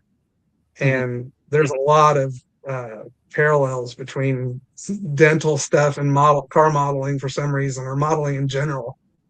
And there was a lot of equipment down here that I wish I wouldn't have got rid of, and I did, just because I at the time I didn't know I was going to get back into it. And but the space has definitely turned out to be still quite the blessing. I'm sure if he was still around, that he'd have a bunch of 3D printers down here too, and he'd be doing all that stuff for his dental lab, 100%. So very cool. Yeah. Hey, I know we're almost out of time. Before we leave here, actually, I was curious to James. I was wondering if we could pull up some of the photos from that round 2 announced of new kits, and I was curious to maybe if we went around, everybody gave their reaction on some of the new stuff that they showed. Ew, who wants to see that? Cool. Alrighty, let's get this loaded back up here. Rick, what was the thing you were most excited about, or was there anything of the? I have a 71 Camaro in the garage, and I know that kit's been made and whatever, but that Motorhead box art on that 70.5 Camaro I got to have one of those just for that box art. It'll stay sealed and it'll be in my little kind of kit display area, but I got to have one of those for sure. As far as I'm excited. I want to check out that Camaro kit for sure. The one that you did the box art for. I definitely want to do that. Or it's an 81, I guess. Yeah. Yeah. I definitely want to do that. I had an 82, so I'll probably try to make a tribute to that old dog. But yeah, I like that. The particular kit I know it doesn't have the stock parts in it. It's just got custom wheels and tires and side pipes and some other stuff in it. So it can't be They have added new decals to it, and so there's a new decal sheet with a lot of different of the stock graphics in a bunch of different colors, which is kind of cool. Nice. It's an okay kit. I mean, it's definitely like 70s vintage MPC, so it's got Yeah. some, it's a simple kit. I'll put it that way. Yeah. Well, But, Yeah. yeah, Rick's Cool a subject. modeler. He'll figure it out. Yeah, I'm just looking at the subject matter pretty much when I'm hunting for a kit. I don't really care too much about the. It's nice when you get one that's like I got one on deck that's the Mobius, it's the 65, Comment? the little there. drag car, Plymouth? little street machine drag car, the AA. Oh. I'd have to do too much digging to go find it, but yeah, Yeah. it's a nice new kit, and as soon as I bought it, I bought a photo etch set for it, and it's gonna be pretty much. But I know it's gonna be the quality of that kit's gonna be good enough that I can, with that photo etch kit and the parts that are in the box, I can make something that is very presentable. Yeah. What was that? A coronet, right? Now you're gonna make me forget. Well, they Well, did. is it the Mercury or the Dodge? Because there's a couple of 65s. And there's a Plymouth too. Mercury VFX. Okay. Oh, it's Comet. Yeah. Okay. Even got the photo etch. This guy even got the photo etch set Yeah. taped to it. Yeah. Okay. Yeah. I did that box, by the way. You did? I did. Yeah. It's actually, oh yeah, there's your autograph. Fantastic. I should have brought this to the show and had you sign this. That'd have been fantastic. I wish I didn't know. Chase him down in Atlanta. Yes, that's a great idea. I kind of wanted to have it built by then, but I don't think that's going to happen. But this is a nice kit. Yeah, it is I'm nice, actually. I'm excited to build it, especially with the photo etch set. The new 64s that they released this year are nice too, both of them. Yeah. Yeah. Yeah. I got a short list of Mobius kits in my stash, and I have yet to experience one. So I'm excited. I got the F350 ramp truck and 55 Chrysler 300. Yeah. I think I got the 61 Catalina or Ventura. Yeah. Pontiac. Yeah. Got that one in there. Heard the glass is kind of weird on that one, but Yeah, it's a little bit. okay. All right, here we are. Yeah. So Alrighty. Girls. I was kind of excited by the new Hot Wheels stuff they got coming out. Yeah, To me, I like that box. I was like, I've never been Hot Wheels model kits in all this time. And I was talking to the guys from round 2 about it, and they recently got the license and got permission to do stuff. So they launched a whole bunch of new Hot Wheels themed model kits, even including some new tooling for the twin mill and the 55 Chevy Gasser. And then they're planning to do a bunch of more Hot Wheels themed kits using some of their current tooling bank, but redone as the Hot Wheels themed car. So the Gremlin was one of the Flying Colors line that they're coming out with. And I remember the Gremlin grinder because I'm a big Hot Wheels collector too. A lot of people. I have a huge diecast collection in addition to model cars, so it was cool to see the Flying Colors kind of getting some love. Yeah. See, so you got the Gremlin here. Peeking out over here is the reissue of the MPC. I think it's an '84 Bronco. They're going to reissue the a la carte-ish thing here in a moon tin. So that's an international repurposing of that. I'm presuming this is the quote unquote new tool a la carte, not the original one, but maybe it's some concoction of the original one. So a lot of the a la carte parts were lost off the original one. That's why they were retooled in the first place. So I'm not sure what the contents of this was. I took this more for a friend of mine who collects all things Moon Eyes. This is the twin mill, the new tool. It's going to come in 2 boxings. One is sort of the traditional artwork that they're using on a lot of the Snap-Tight Hot Wheels kits for children. And then this one over here is more of the 1960s era Hot Wheels. And this one is molded in who they're calling antifreeze green chrome. It's a throwback to the Spectra Flame paint that Hot Wheels had. Yeah, I'm intrigued as to how cleaned up this will be before it's chromed. Probably not, because well, just from the aspect of production, right? You to take it off the tool, take it off everything, and sand it all smooth and chrome it would take dozens of man hours per model. You're just not going to do that in a commercial. But it's a brand new tool. It should be nice, but it's still going to have seam lines and stuff like that. I hope they got good. I hope they got good and creative with the sprue attachment points on those bodies, because it'd be impossible to touch those up. Sean, I'm excited about this. Sean could probably speak to exactly what's new about the Candy Striper, being that I think, is this your model here? Yeah, I actually built that one.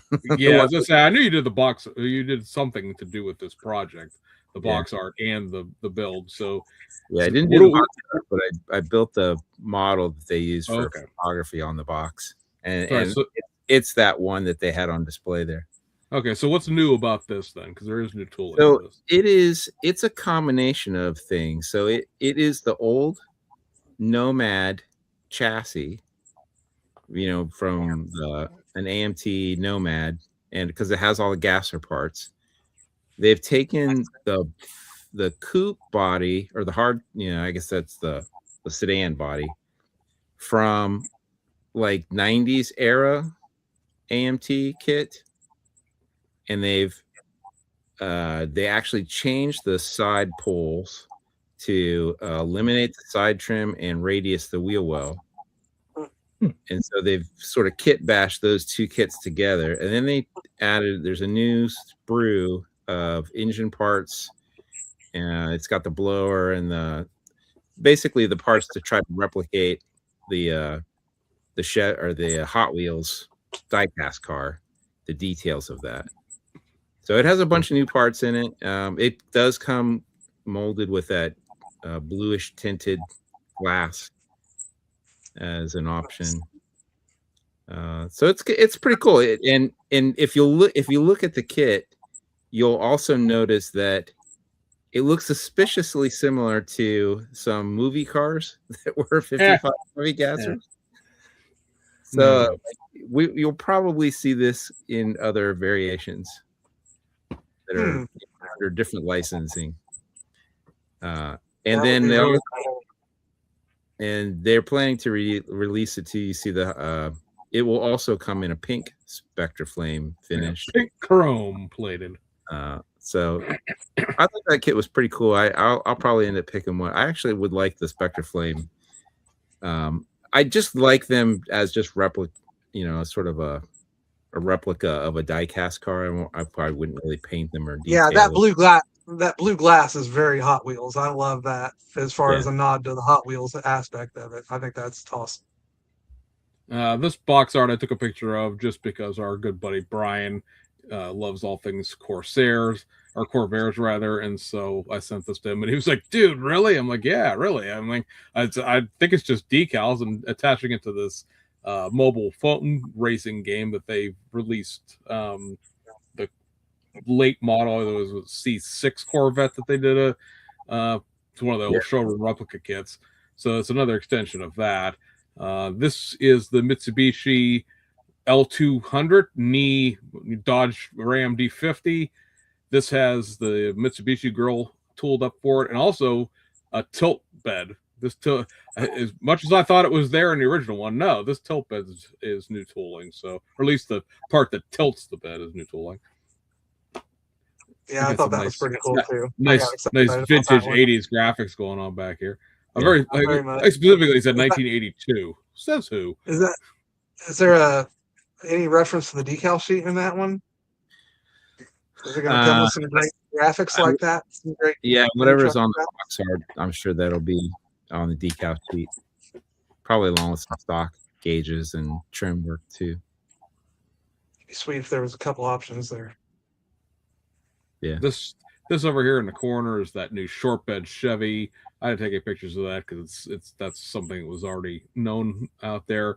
This is just another Glad nod it's around. to our buddy Sean here, because again, this is another one of his little side projects on the box art here, the Home Alone plumbing truck, which is cool because you got a new bumper here, the running boards are new, the whole roof rack thing is new. I think the mirrors are new. There's a whole discussion with the guy who built this box art that he had put the mirrors on upside down, but he didn't realize that. He didn't realize that until after the model was built, and so but a good ration of good-natured crap was given to him about that.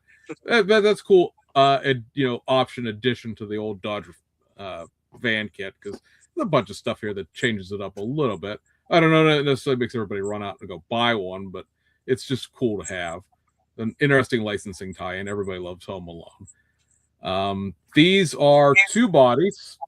These are going to fit onto the old Lindbergh, or if you really go back, IMC Dodge pickup. Little Red Wagon, exactly. And so there's going to be two bodies, two different releases. One is a panel, one is a window, and there are going to be plugs to fill the window in. These are the windows themselves. So they're going to install from the inside. So that'll be nice that it's not some sort of crazy mess. And there are going to be new seats for the passenger van version.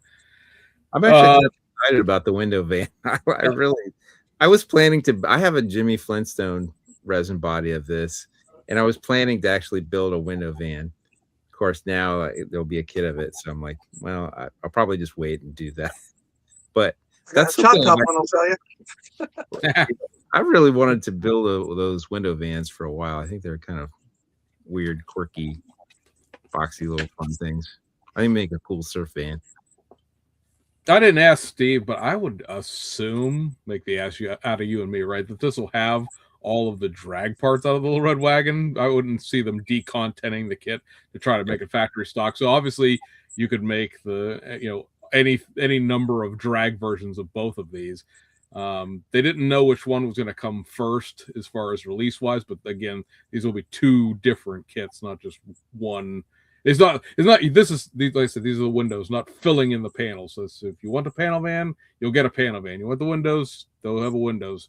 And the A-pillars, which were a comment of the original 3D prototype, are much more improved on these early production shots. So that's good to see. The big money item for a lot of folks is this Mack Semi. It's this, mind you, if you see pictures of this online, A, they're probably mine, and B, thanks for not mentioning me when you reposted them, and C, yeah, there's a lot of texture to this because it is a 3D print. I've seen a couple of people be like, oh, those molds look awful. Yeah, well, because they're not molded, you moron. It's a 3D print. But obviously this is a brand new tool, so everything here is new. There's not a lot to be all like, oh, this is part of this is part of that. It looks nice. I have not really sat down with an old Mac to compare it, but it looks like one to me, and I haven't really heard anyone complain that it looks not like one. And where am I here? I will take this down for like half a second to be like, let me see, where's my screen at? I guess I can't make myself big. But I was gonna say, from talking to them, if you want old trucks, buy this. Holy crap, buy this, because this is going to be like the test balloon of whether or not new tool vintage truck kits are a thing. Also, new tool modern truck things will be a thing. Both of those are going to be weighed heavily based on the sales of this. There's also, I don't think I'm blowing anybody's cover here, more than one version of this coming. It's not just necessarily what you're seeing here. There'll be more than one variant of this Mac coming in the future.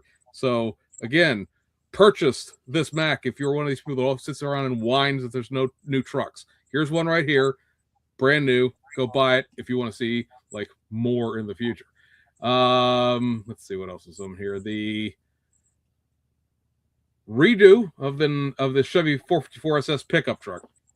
So the kit here is obviously going to be the body of the new, and not like new Platts, but new tooled Chevy 1500 kit that they just did. I guess it would be 2 years ago now.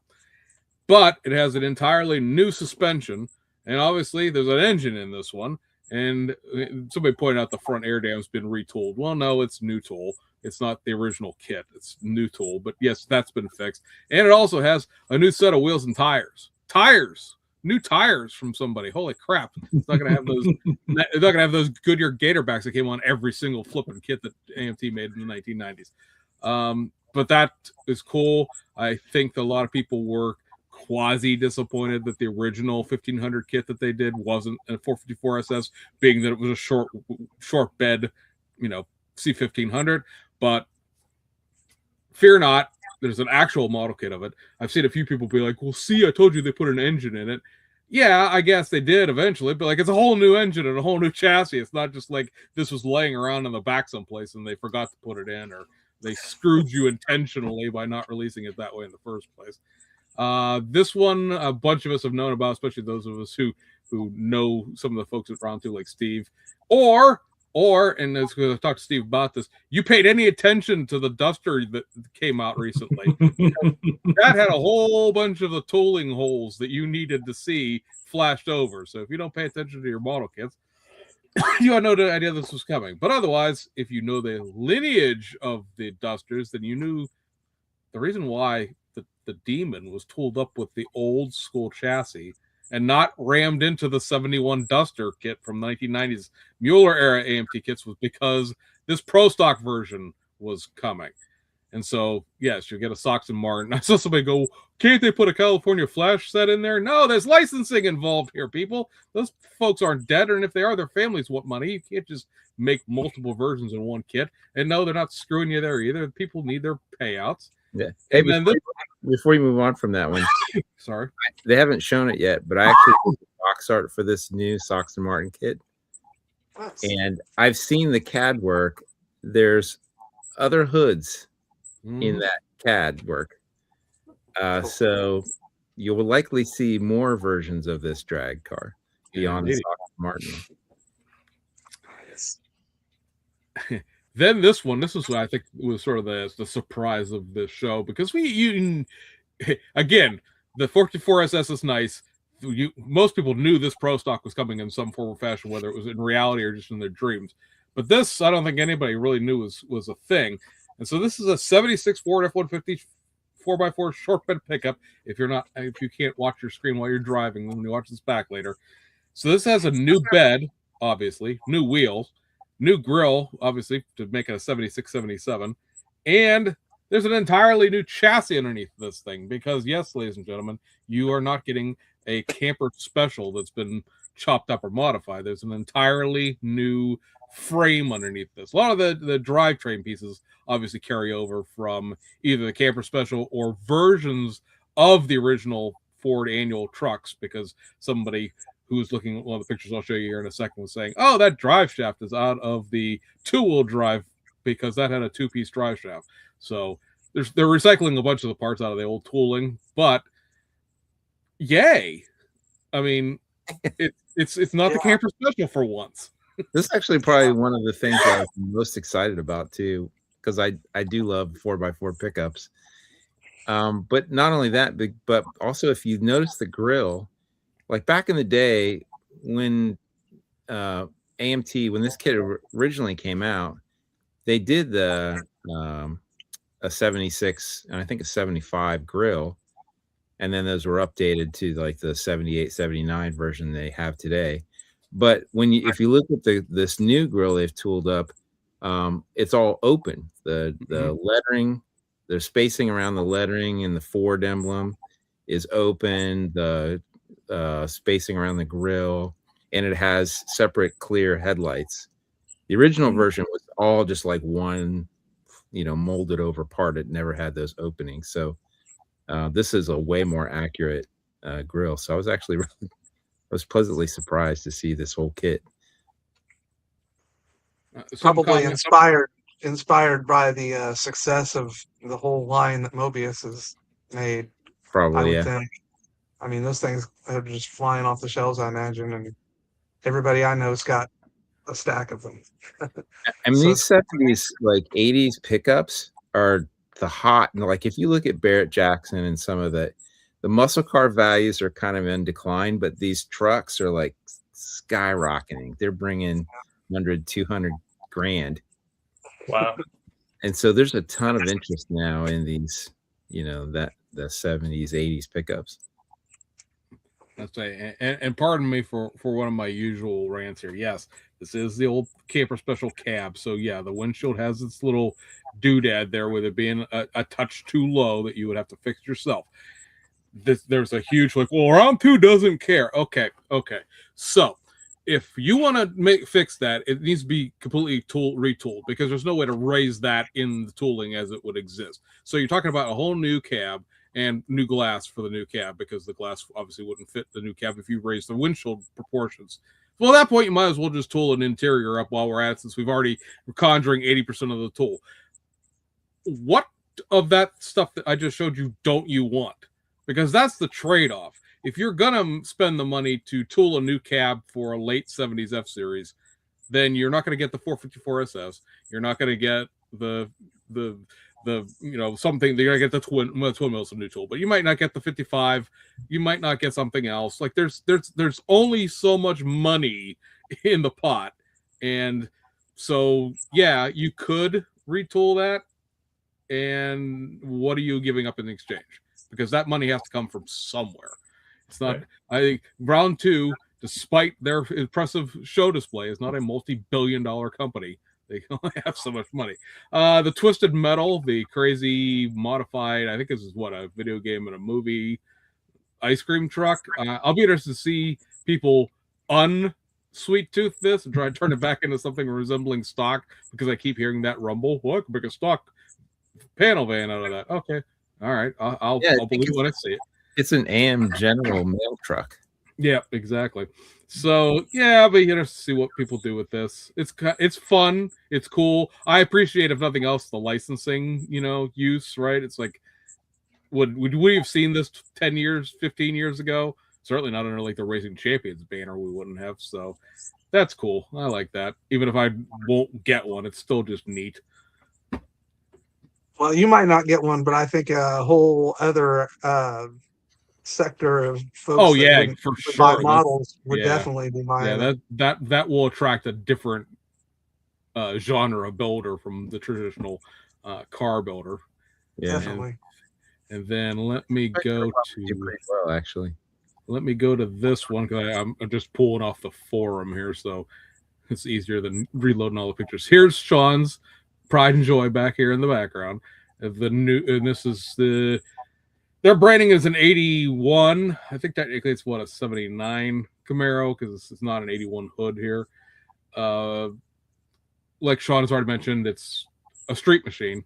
You get what you see here. So it's not a stock Camaro. It has a very nice decal sheet, though. I will say that. It's got a whole slew of. If you remember the Revell release of their Snap-Tite had all the different striping packages. This has the same thing, so you won't have to sacrifice a decal sheet from another model if you want to do something with this. Then we've talked about this before. They showed it at Akron. The retool of the 63 Pontiac Le Mans convertible. All of the innards of this are the original 63 tool, and it's just a new body. So that'll be fun. Plus, it has a bunch of upgrades like clear headlights and stuff like that. This is the engine from the 454 SS because somebody was like, I don't believe it's an engine. So there's that. Then somebody said it was a one-piece chassis. So I took a picture of the chassis. And wow.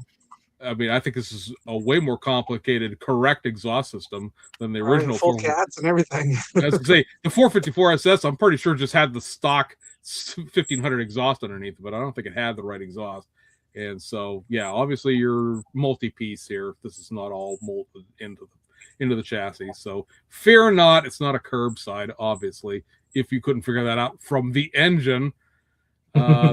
This is the chassis to the 72 Duster for anybody who's interested, because there was questions about the rear end. So there's that. And then this is the chassis to the Ford.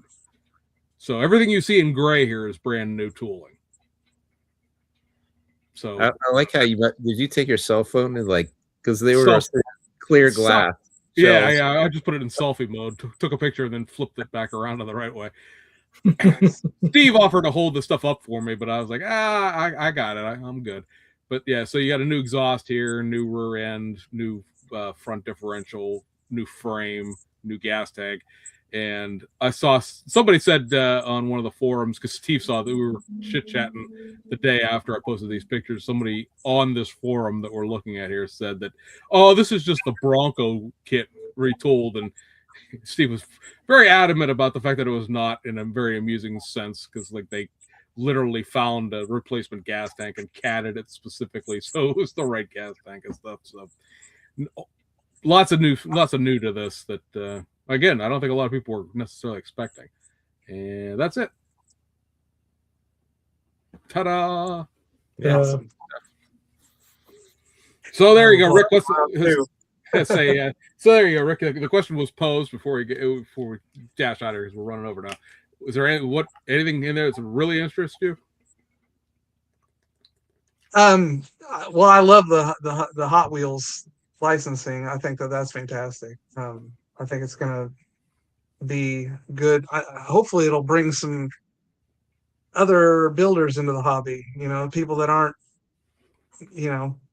typically model car builders, even, or just Hot Wheels collectors or whatever. Yeah, I think I'll have one of those twin mills probably in my stash before it's all over with. Those are really cool looking.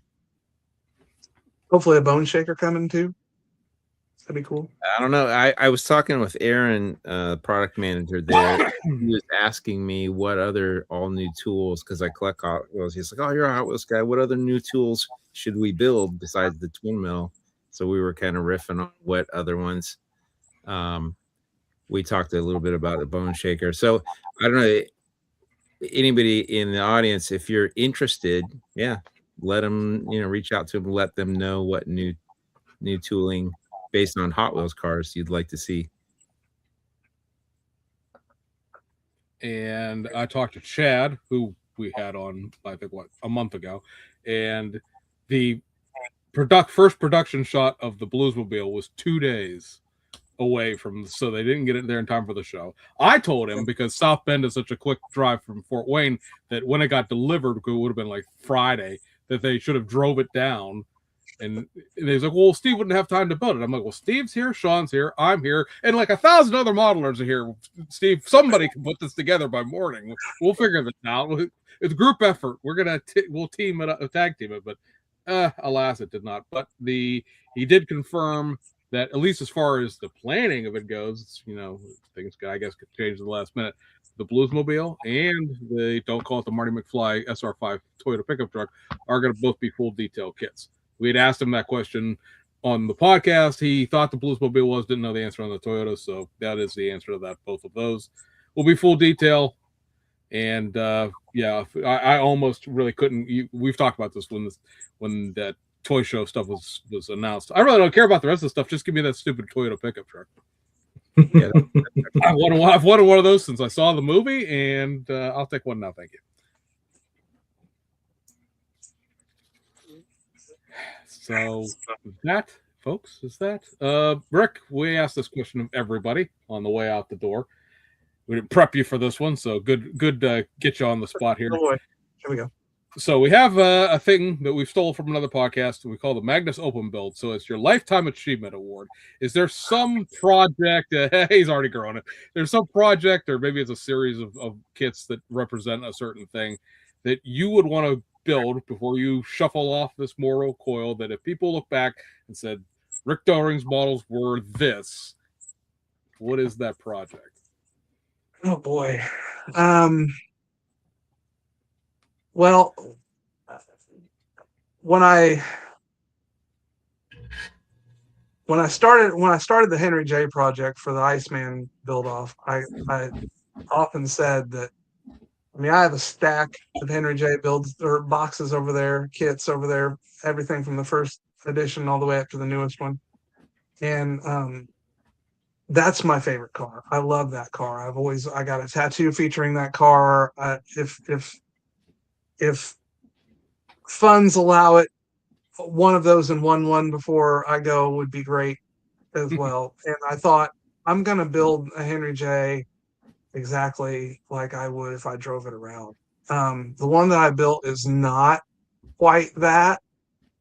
I think there's probably another one of those in the works that's going to be a little more exactly how the one in my garage would be. I definitely want to get something like that accomplished, and that 70 Chevy Malibu monogram kit. I'm going to get my hands dug into that nice and deep. And my personal first car was a 71 Nova, and I have a combination of the AMT Nova SS Old Pro kit and the Revell 69 Nova that I plan on bashing together and making something pretty special out of a Nova of that generation. But yeah, I think the Nova, especially because it was my first car, and the Henry J because it's something that I've always kind of aspired to end up with in my garage. I mean, there's no other than the motivation and squaring up to actually do it. I have 3 other cars in the garage. I could make the Henry J happen probably if I took the time to do so. But yeah, I don't have time for the big cars that I have already. So yeah, that'd probably be what I'm after. I also have a short-term project in the works that's going to be maybe done by Acme, maybe not. Big scale funny car. Like I said, my uncle and my dad drag raced when I was little. The car that I came home from the hospital in as a baby was a 72 Charger that my dad took to the drag strip on the weekends. And my uncle had a 68 Mustang that he passed away this spring and I own now. But the Charger, a 72 Charger kit is ridiculous to get your hands on in the first place. Yeah. And it's completely incorrect for the build that I would be trying to build. It's the wrong doors, the wrong hood. It's got the exposed headlights, doesn't have the hideaway headlights. So I kind of abandoned the idea of trying to replicate that. So I think I got some Roland Leong Hawaiian big scale Charger funny cars. And it was brown with a white top.